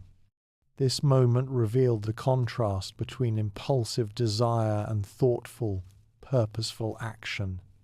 Years later, when Isaac grew old and his eyesight failed, the time came to bestow the blessing meant for the firstborn. Isaac called Esau to prepare a meal for him, intending to bless him before he died. Rebekah, overhearing, recognized the opportunity to guide God's promise according to the prophecy she had received before the twins were born. She instructed Jacob to bring her 2 young goats, which she prepared in a way that would make him taste and feel like Esau. She dressed Jacob in Esau's garments and covered his hands and neck with goat skins to imitate his brother's hairy skin. Jacob went to his father, carrying the meal, and answered Isaac's questions with humility and careful words. Isaac, sensing something unusual, questioned him, but the disguise and the taste of the food convinced the aging father. He blessed Jacob, bestowing upon him the inheritance and the promise of prosperity and dominion. When Esau arrived moments later, the deception was revealed. Isaac trembled, but he affirmed that the blessing had already been given and could not be revoked. The consequences of this act were immediate. Esau's anger burned, and he wept bitterly, recognizing that the birthright and blessing had been secured by his brother. Jacob, aware of the danger, left for Haran at Rebekah's guidance, seeking safety and a new stage of his life. Though the family was divided in appearance, the unfolding of God's plan continued. Jacob, through his mother's guidance and his own obedience to God, became the vessel through which the promise to Abraham would advance, even amid human mistakes and complex relationships. In this story of twins, of birthright and blessing, the Lord's providence and foreknowledge were clear. Human decisions, impatience, and even deception were woven into a greater design, showing that God's purpose could be fulfilled in ways that were often surprising and beyond human expectation. Jacob left his home under the cover of night, following his mother's guidance to escape Esau's anger. He journeyed toward the land of Haran, a long and solitary path through hills and fields, carrying little but his staff and the weight of uncertainty in his heart. As the sun began to set, he came to a certain place and decided to rest for the night. He used a stone for a pillow and lay down, his eyes heavy with sleep, yet his mind full of thoughts about the future and the promises of God. In the quiet of that night, Jacob dreamed a remarkable dream. He saw a ladder stretching from the earth upward to heaven, and angels of God ascending and descending upon it. The vision was radiant, filled with a peaceful light that seemed to flow between heaven and earth. Jacob watched in awe as the angels moved along the ladder, serving the Lord and carrying out his will. In that dream, God himself stood above the ladder and spoke directly to Jacob. The Lord reminded Jacob of the covenant made with Abraham and Isaac, the promises of land, descendants, and blessing. I am the Lord, the God of your father Abraham and the God of Isaac. The land on which you lie I will give to you and to your descendants. Your offspring will be as numerous as the dust of the earth, and through you and your descendants all the families of the earth will be blessed. I am with you and will watch over you wherever you go. I will not leave you until I have done what I have promised you. Jacob awoke from his sleep, his heart both fearful and full of wonder. He realized that the place where he had rested was no ordinary spot. It was sacred, a meeting point between heaven and earth. Trembling, he said, "Surely the Lord is in this place, and I did not know it." He took the stone he had used as a pillow, set it up as a pillar, and poured oil upon it as an act of consecration, marking the site as holy. He named the place Bethel, meaning house of God, for it was there that he had encountered the divine and received a clear reassurance of God's presence and promises. Jacob made a vow, speaking in humility and reverence. If God will be with me, watch over me on this journey, and provide for my needs, then the Lord will be my God. This stone, which I have set up as a pillar, will become God's house, and of all that you give me, I will give 1/10 back to you. In his simple words, Jacob expressed trust, devotion, and a desire to honor God for the blessings to come. The dream at Bethel was not only a personal revelation for Jacob, but also a continuation of God's unfolding plan through generations. The ladder showed the connection between heaven and earth, the movement of angels, and the assurance that God's promises transcend human struggle and fear. Jacob's heart, once heavy with worry and uncertainty, was now strengthened with faith, knowing that he would not journey alone. In that quiet night under the stars, with the stone set and the oil poured, Jacob experienced a profound encounter with God. The vision became a guiding light for him, a reminder that even in exile and uncertainty, God's presence, guidance, and covenantal promises remained steadfast, reaching from heaven to earth and continuing through the lineage of Abraham's descendants. Jacob continued his journey and eventually arrived in the land of his mother's family. There, he came to a well where flocks of sheep were gathered. While he watched, Rachel, a young woman carrying her father's sheep, approached the well. Jacob was struck by her beauty and grace, and moved by kindness and admiration, he rolled the stone from the well's mouth and watered her flock. Upon meeting her, Jacob embraced Rachel and wept aloud, overcome with joy and recognition, for she was the daughter of Bethuel, his mother's kin. Jacob made his way to Laban, Rachel's father, and stayed with him for a month. When he expressed his desire to marry Rachel, Laban agreed, but with the custom of the time, he required Jacob to serve him for 7 years. The years passed, and though the work was long, Jacob's love for Rachel sustained him. At the end of the 7 years, Laban deceived Jacob, giving him his older daughter Leah as a wife instead.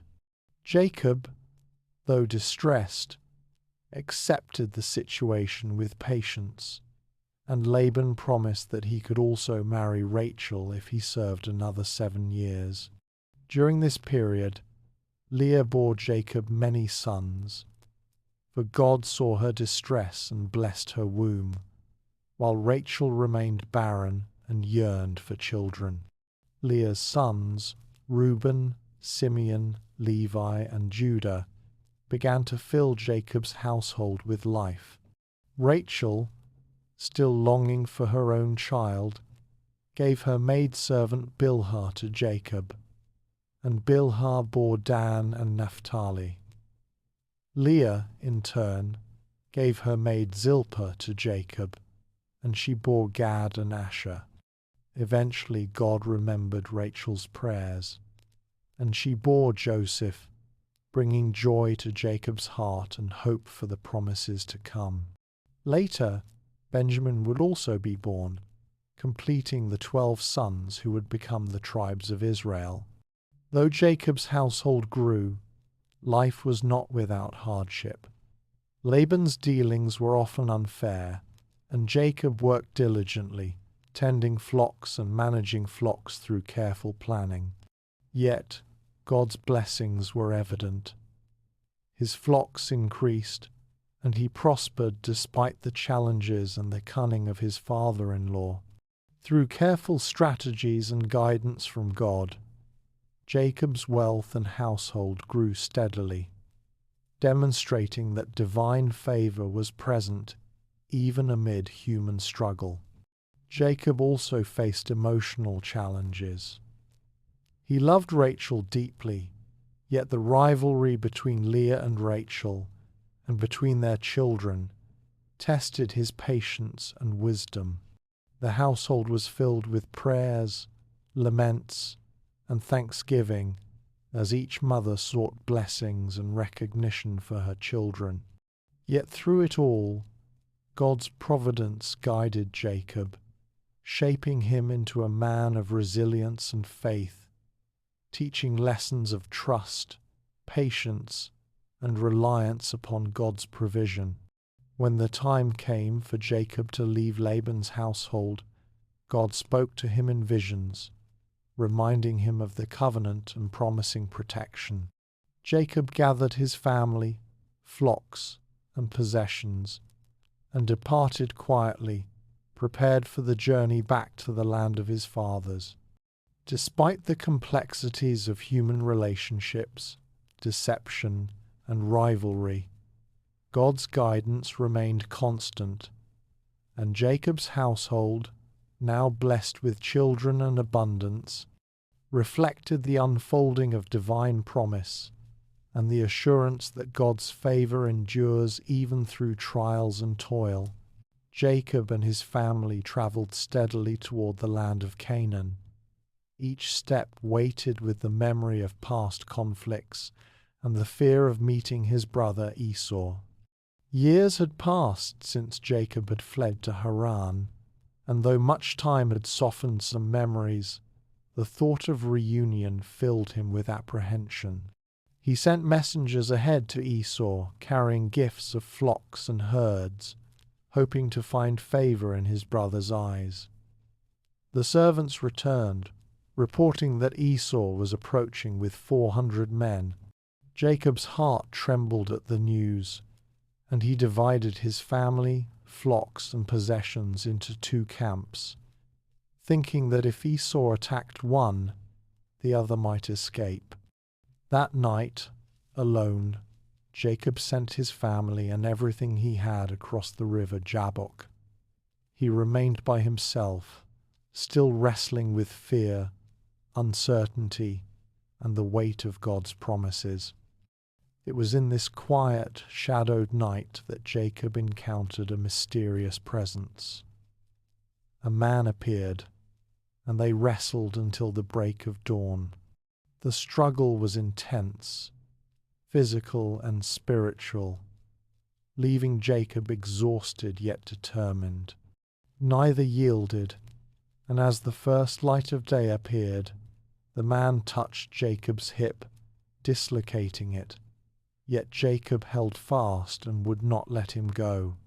The man asked Jacob to let him go, but Jacob replied with persistence, "I will not let you go unless you bless me." In that moment, the presence revealed itself as divine. Jacob had wrestled not merely with a man but with God himself. The encounter was a turning point, a profound meeting that would shape the rest of his life. God asked his name, and Jacob answered honestly. Then the name was changed to Israel, meaning he struggles with God. For he had wrestled with both divine and human challenges, and had prevailed through perseverance, faith, and honesty. God blessed Jacob there, affirming the covenant and the promises given to Abraham and Isaac. The struggle, the pain, and the persistence had prepared him for the reconciliation and the new chapter ahead. Though he walked with a limp from the injury, it became a lasting sign of this encounter, a physical reminder of the night he met God face to face and emerged with a new identity. With this blessing, Jacob's heart was strengthened for the meeting with Esau. He no longer faced the past with fear alone. He carried the assurance of God's presence, the knowledge that struggles, both internal and external, could be met with faith. The night by the Jabbok became a pivotal moment of transformation, where Jacob became Israel, a man chosen to continue the promises of God, equipped with resilience, humility, and the enduring mark of divine encounter. Israel, formerly Jacob, settled with his family in Canaan, and among his 12 sons Joseph stood out. Joseph was the son of his beloved wife Rachel, and from early childhood his father showed him special affection. He made for Joseph a coat of many colors, a garment that set him apart and displayed the depth of his father's love. This display, however, stirred jealousy among his brothers, who had grown accustomed to the hardships and labor of life alongside their father. They watched as Joseph shared dreams that seemed to place him above them, and their envy quietly festered. Joseph dreamt that he and his brothers were binding sheaves in the field, and his sheaf rose upright while theirs gathered around and bowed to his. He shared the dream with his family, not fully understanding how it would inflame jealousy. Later, he dreamt of the sun, the moon, and 11 stars bowing down to him, further hinting at his future prominence. His brother's resentment deepened, and even his father, though pondering the meaning of these dreams, felt the tension they caused. One day, Israel sent Joseph to check on his brothers in the fields. When they saw him approaching, the envy and anger that had simmered for years boiled over. They conspired against him, initially plotting to kill him, but then decided to sell him to passing Midianite traders as they traveled to Egypt. The sight of Joseph's coat, covered in the blood of a goat to deceive their father, marked the start of a long and painful separation. Jacob mourned deeply, believing his beloved son had been devoured by a wild animal, unaware that God's plan was unfolding beyond his sight.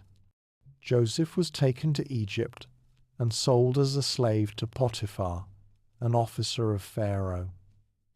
Though taken far from his family and thrust into a life of hardship, Joseph's character and faith distinguished him. God was with him, granting success in every task he undertook, and Joseph rose to a position of trust and responsibility within Potiphar's household. His integrity and devotion continued to shine even in the face of temptation and false accusation. For when Potiphar's wife sought to seduce him, Joseph refused, choosing righteousness over comfort or safety. Falsely accused, Joseph was imprisoned, yet God's presence remained with him. Even in the darkness of the prison, Joseph gained favor, managing affairs and interpreting the dreams of fellow prisoners with insight that would later change his life. Through these events, a divine pattern emerged. Trials, hardship, and separation were shaping Joseph into a man prepared for great responsibility, a vessel for God's plans that would extend far beyond personal circumstances. The story of Joseph's dreams, his betrayal by his brothers, and his journey to Egypt reveals a tapestry of human emotions, struggles, and divine guidance. While jealousy, deception, and suffering marked the early stages of his life, each step was carefully woven into God's overarching plan to preserve a family, a people, and ultimately a promise. Joseph's journey demonstrates the enduring power of faith, patience, and integrity, even amid profound adversity. After Joseph was sold to the Midianite traders, he was taken to Egypt and purchased by Potiphar, an officer of Pharaoh and captain of the guard. Though far from his family and homeland, Joseph quickly distinguished himself. God was with him, and everything he undertook prospered. Potiphar noticed Joseph's diligence and integrity, and soon he placed him over all his household and possessions, trusting him with responsibilities far beyond what most slaves could ever hope to attain. Yet life in Egypt brought challenges alongside opportunities. Potiphar's wife observed Joseph's rising favor and sought to seduce him.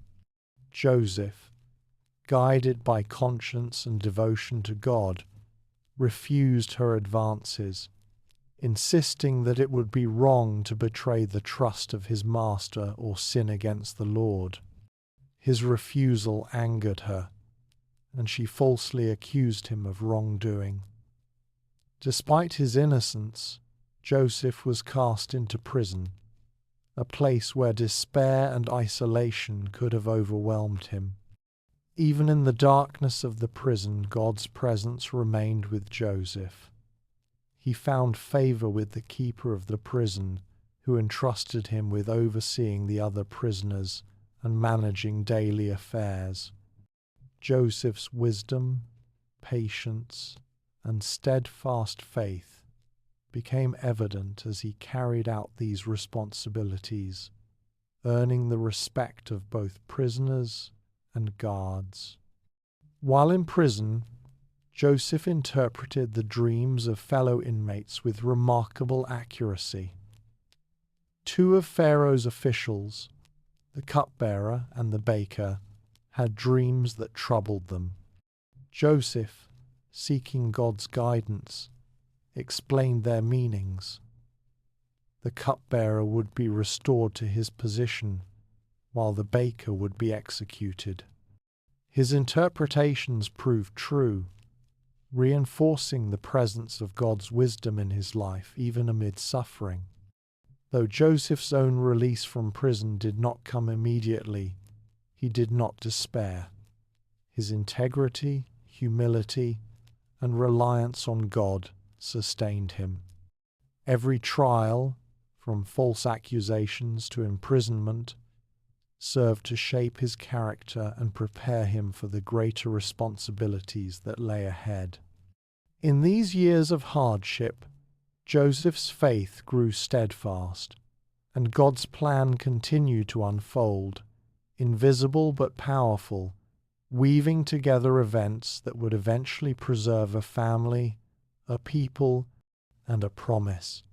While Joseph remained in prison, God's timing continued to unfold in ways beyond human understanding.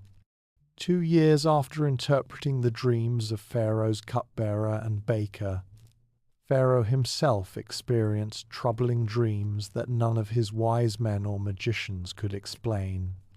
Pharaoh dreamt of 7 fat and healthy cows being devoured by 7 thin and gaunt cows, and of 7 healthy ears of grain being swallowed by 7 thin and scorched ears. The dreams left him deeply troubled, and he sought someone who could interpret them accurately. The cupbearer, remembering Joseph and his ability to interpret dreams through God's guidance, finally spoke of him to Pharaoh. Joseph was brought from the prison, dressed in fine garments, and presented before the king. Humble and composed, Joseph asked Pharaoh to recount the dreams, and he promised to reveal their meaning, attributing all understanding to God, whose wisdom transcends all human knowledge. Joseph explained that the 7 healthy cows and 7 full ears of grain represented 7 years of great abundance throughout the land of Egypt. The 7 thin cows and 7 withered ears symbolized 7 years of severe famine that would follow. He advised Pharaoh to take immediate action, gathering food during the years of plenty and storing it for the years of scarcity. Joseph's counsel was not only accurate but also practical, demonstrating insight, wisdom, and discernment guided by God. Pharaoh recognized the wisdom and spirit of God within Joseph. He elevated Joseph to the position of second in command over all Egypt, giving him authority over the land and the responsibility of preparing the nation for the coming famine. Pharaoh clothed Joseph in garments of fine linen, placed a gold chain around his neck, and had him ride in a chariot, proclaiming that the people were to obey him as they would Pharaoh himself. Through this elevation, Joseph's integrity, patience, and faithfulness were rewarded, and the purposes of God began to reach beyond the prison walls into the life of an entire nation. Joseph immediately set to work implementing strategies to store grain during the 7 abundant years. He traveled throughout the land, collected and preserved vast amounts of food, and organized a system to distribute supplies wisely. His leadership, guided by God, ensured that Egypt would survive the famine and that the lives of countless people would be preserved. Even in positions of great power, Joseph remained humble, attributing all success to God's hand and remaining mindful of the providence that had guided him from his early trials.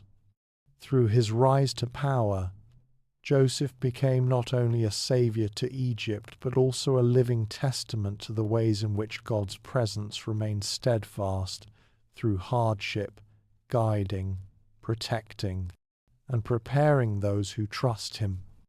Every step, from betrayal to prison to prominence, illustrated the unfolding of divine purpose, shaping a man who would play a critical role in preserving the lineage of Abraham and the fulfillment of God's covenant. When the years of abundance came to an end and the famine struck, it reached not only Egypt but also the surrounding lands, including Canaan, where Jacob and his family lived. Food grew scarce, and Jacob sent his sons to Egypt to buy grain, unaware that the brother they would encounter was Joseph, the very son they had once betrayed. Joseph recognized them immediately, though they did not recognize him. The sight of his brothers stirred a mixture of emotion within him, yet he concealed his identity, speaking to them through questions and tests that would reveal their character and remorse. Joseph accused them of being spies, a claim that caused fear and confusion among his brothers. He required them to prove their honesty by sending one brother back with their younger sibling Benjamin, while keeping Simeon in custody. Through these trials, Joseph observed their behavior, their concern for one another, and their willingness to take responsibility, noting the changes in their hearts since the time of their betrayal. Over time, the famine continued, and the need for sustenance brought the brothers back to Egypt with Benjamin, as Joseph had requested. The reunion with Benjamin, his full brother, stirred Joseph's emotions deeply, yet he maintained composure. He arranged a meal for them, seating them according to age and position, and secretly tested their integrity by placing his silver cup in Benjamin's sack. When the cup was discovered, Joseph confronted Benjamin, observing the brothers' reactions. Judah, in particular, demonstrated loyalty and selflessness, offering himself as a guarantee for Benjamin's safety, showing a transformed heart of love and responsibility. At that moment, Joseph could no longer restrain his emotions. He revealed his identity to his brothers, speaking with a voice full of compassion and forgiveness. "I am Joseph," he said. "Is my father still alive?" The brothers, terrified and unsure of how he would respond, bowed before him, but Joseph reassured them, explaining that God had sent him ahead to preserve life. He told them that what they had intended for harm, selling him into slavery, God had used for good, to save many people during the famine. Joseph invited his entire family to come to Egypt, promising them provision, protection, and a place to dwell safely. He embraced his brothers, wept with them, and established reconciliation, restoring the bonds that had been broken by jealousy, anger, and betrayal years earlier. The story became a powerful testament to forgiveness, illustrating how divine purpose can turn human wrongdoing into the fulfillment of God's plan. When Joseph sent for Jacob and his household, he ensured that every member of his family, including children and servants, would be cared for and settled in Goshen, a fertile region of Egypt. There, Jacob's family prospered, preserved during the famine, and the lineage through which God's promises would continue was safeguarded. The reunion was not only a personal restoration of family, but also a demonstration of God's providential care, showing that mercy, patience, and faithfulness can overcome even the deepest wounds and long-held resentments. Joseph's story concludes with a profound lesson in forgiveness and divine providence. His brothers, once agents of betrayal, became recipients of grace and instruments in the unfolding of God's plan. Joseph's leadership, humility, and enduring faith ensured the survival and flourishing of his family, preserving the covenant promises that God had made to Abraham, Isaac, and Jacob. Through trials, hardships, and human failings, God's presence remained steadfast, guiding every step toward redemption, reconciliation, and the fulfillment of his purposes. As Jacob settled in Goshen with his family, the years passed, and he grew old.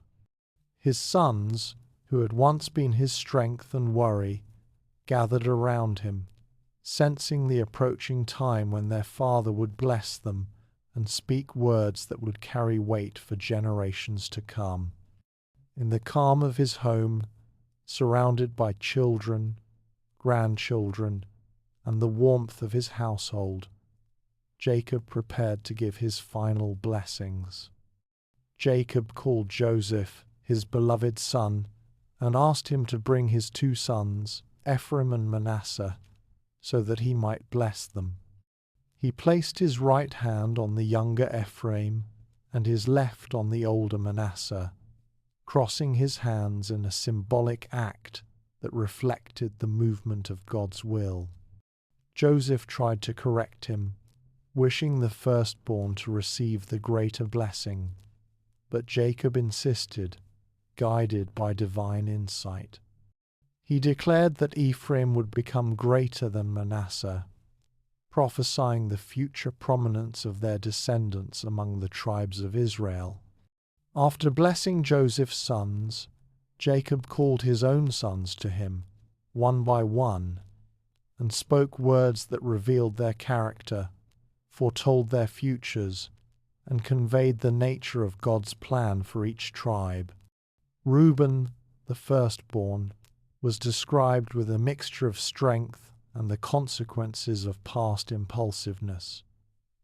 Simeon and Levi were noted for their fierce temper, with caution regarding their descendants. Judah received a blessing of leadership, strength, and the promise of kingship, a prophecy that would echo through generations. Zebulun, Issachar, Dan, Gad, Asher, Naphtali, and Benjamin were each addressed with words that reflected both their present qualities and the destinies of their families.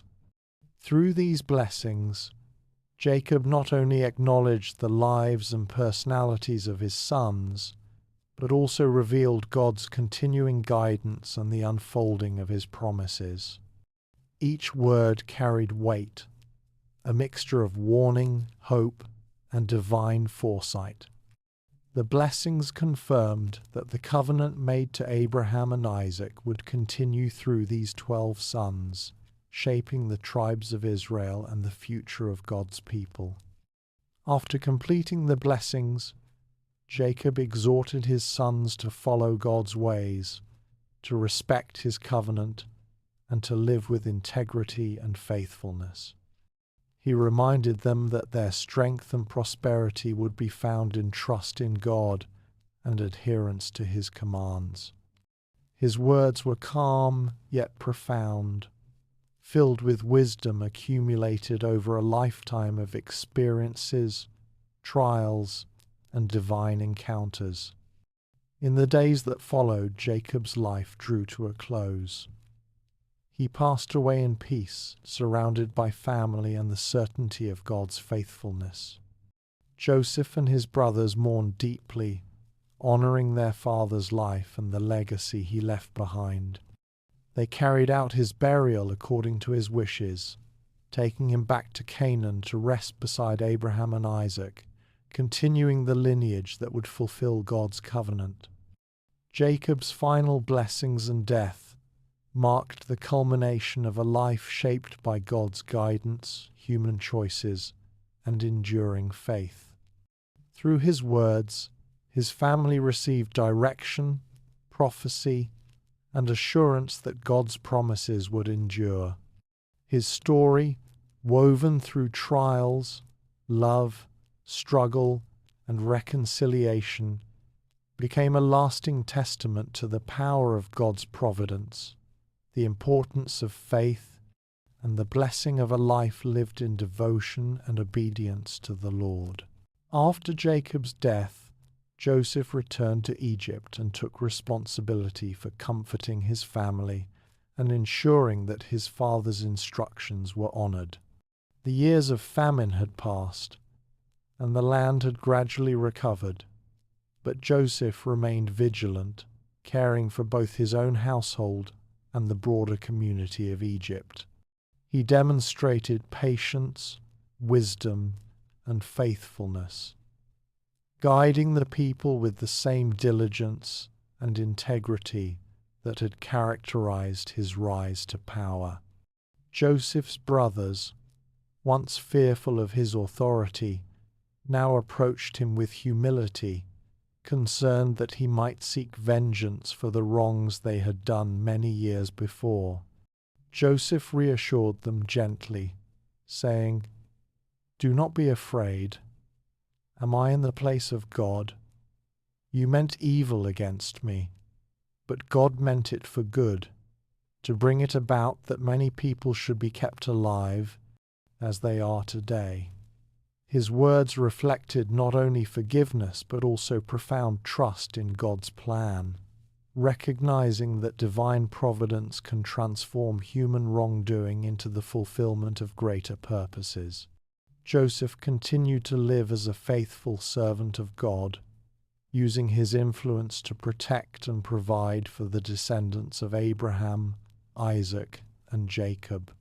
He spoke often to his family about God's promises, instilling in them hope and trust for the future.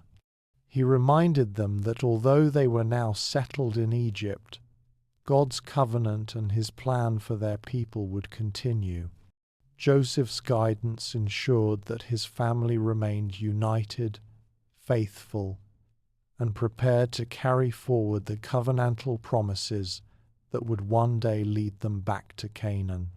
As Joseph aged, he made his family promise that when God would deliver them from Egypt, they would carry his bones with them to the land promised to Abraham, Isaac, and Jacob.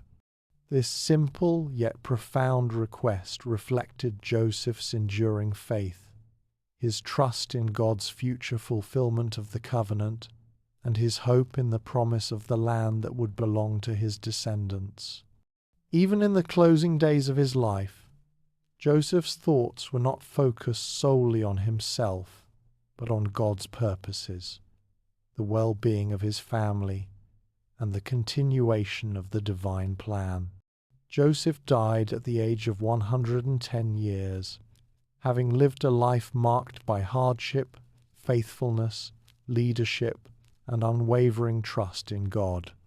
His body was embalmed and placed in a coffin in Egypt, but his final words, actions, and instructions carried a legacy far beyond the years of his life. Through his life story, the family of Israel learned about forgiveness, endurance, integrity, and the mysterious yet perfect ways in which God can turn trials and human failings into the preservation and blessing of his people. Joseph's life concluded with the assurance that God's promises are eternal, and that faithfulness in adversity brings fulfillment and hope. His story, from dreams to betrayal, from prison to leadership, and from separation to reconciliation, embodies the trustworthiness of God and the ultimate triumph of his purposes. Joseph's final words and actions reminded his family, and all who would hear of him, that God's guidance never fails, and that his plans for his people are steadfast and sure. The book of Genesis, with all its richness, depth, and unfolding narratives, offers us a profound glimpse into the heart of God and his relationship with humanity. From the very beginning, we are introduced to a God who is creator, one who brings light out of darkness, order out of chaos, and life out of nothingness.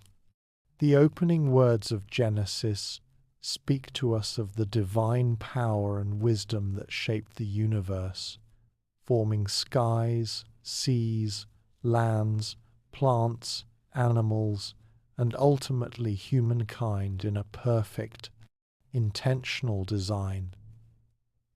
In this gentle and beautiful unfolding, we see a God who is attentive to detail, who delights in creation, and who places humanity at the center of his loving care.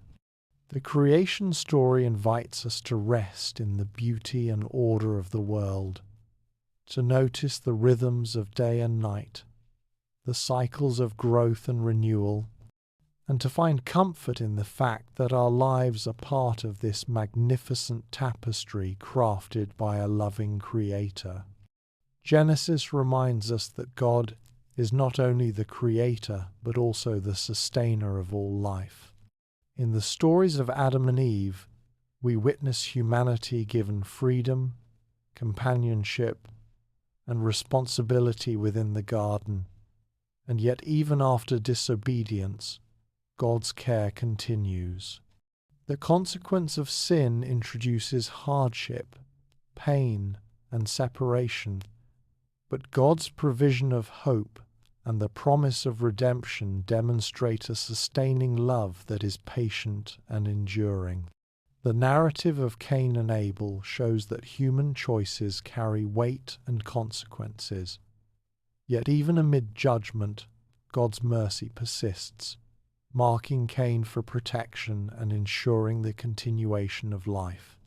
Each story, from the genealogies that trace the spread of humanity to the flood that cleanses and renews the earth, illustrates a God who watches over his creation, who corrects, guides, and restores, never abandoning the creatures he has made.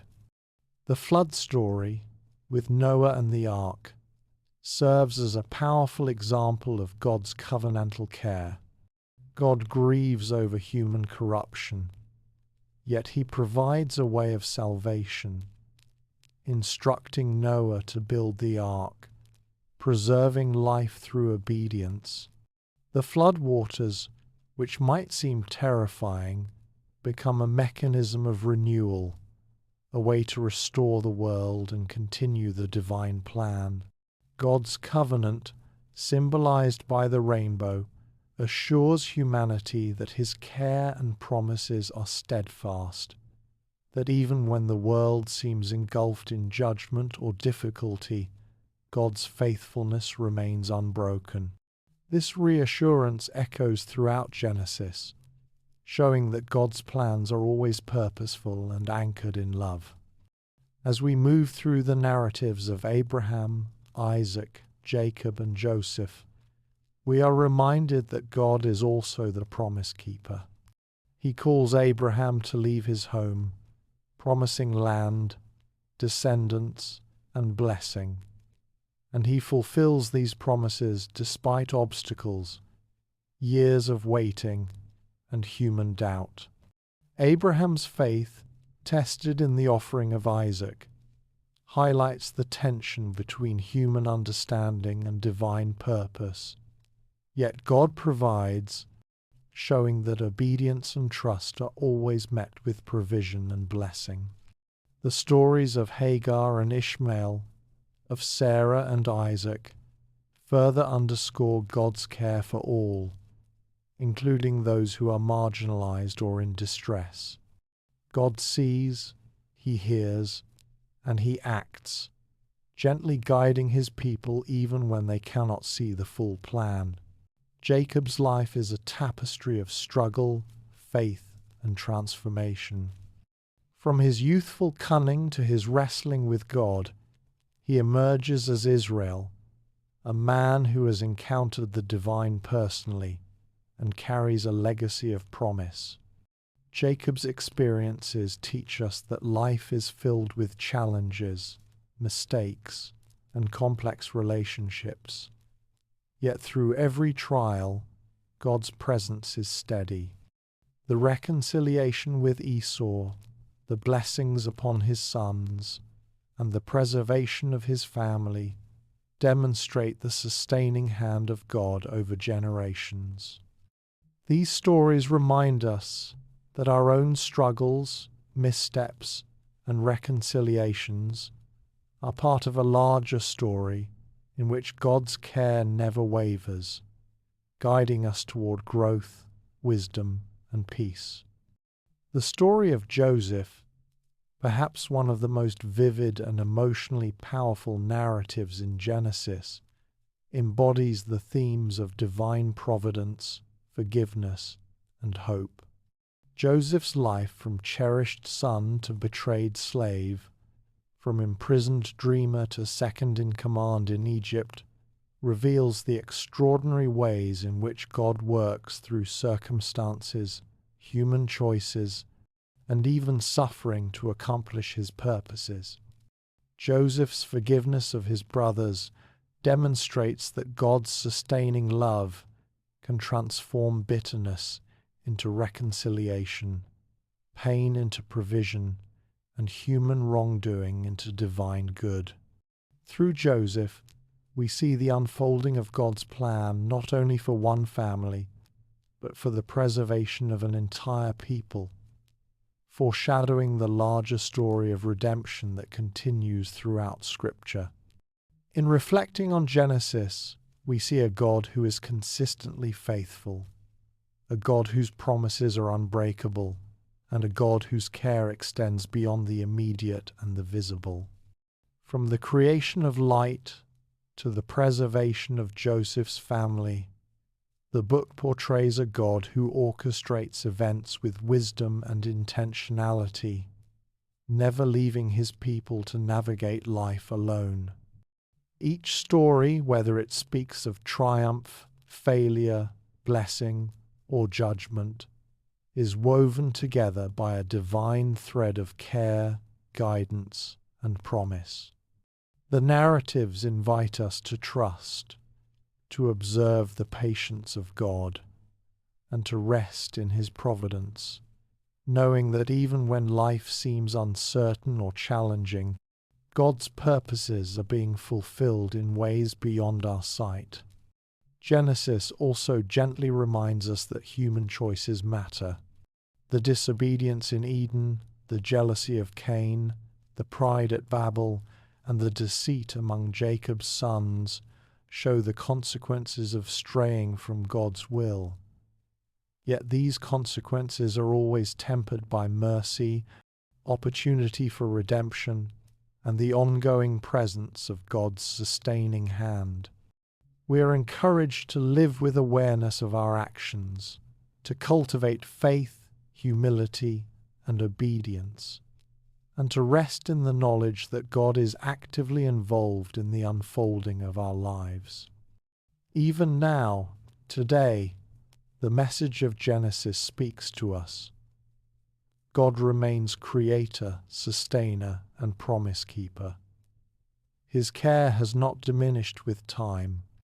The same God who formed the heavens and the earth, who guided Abraham through his journeys, who preserved Joseph in trials, is present in our own lives, attentive to our joys, sorrows, and needs. We are invited to trust Him, to rest in His faithfulness, and to allow His word to guide and comfort us in every season. Just as He provided for the early families, so He provides for us now, ensuring that we are not alone, that our steps are guided, and that His promises endure beyond all circumstances. In closing reflection, Genesis offers a continuous invitation to peace, trust, and hope. The stories are not merely ancient accounts, but living reminders that God's nature is unchanging. His love sustains, His guidance comforts, and His promises are sure. The lives of Adam and Eve, Noah, Abraham, Isaac, Jacob, and Joseph collectively form a gentle lesson that through faithfulness, patience, and reliance on God, humanity can experience provision, reconciliation, and blessing. We are reminded that no matter our own mistakes, fears, or uncertainties, God's plan continues, and His care is personal and unfailing. As we rest in these reflections, it is comforting to know that God watches over each of us. Just as He preserved His people in times of famine, hardship, and conflict, so He preserves us today. His promises are alive, His presence is near, and His love is constant. We can draw peace from the understanding that every trial, every challenge, and every moment of life is under the watchful and tender care of our Creator, Sustainer, and Promise Keeper. The message of Genesis leaves us with an enduring sense of hope and calm. God's hand is evident from the formation of the world to the lives of the patriarchs, demonstrating that His purposes are steadfast, His promises are sure, and His love is unwavering. In every story, we find evidence of God's faithfulness, a pattern of provision and guidance, and the gentle assurance that we are never without his care. May these reflections rest softly in our minds, bringing a deep awareness of God's presence, a gentle peace in our hearts, and confidence that his promises are eternal. We are invited to carry the lessons of Genesis with us, to trust in God's wisdom, to embrace his care, and to rest in the knowledge that he is with us, sustaining and guiding us through every season of life. His love remains, his faithfulness endures, and his purposes will continue to unfold in our lives in ways that bring blessing, hope, and peace. May your night be filled with the softest, most comforting peace, as if the stars themselves are watching over you and the gentle glow of heaven wraps around your heart. Let the quiet moments carry away any worries, and may your mind drift gently into dreams full of light, joy, and wonder. Rest deeply, knowing that you are loved, safe, and cared for in every way.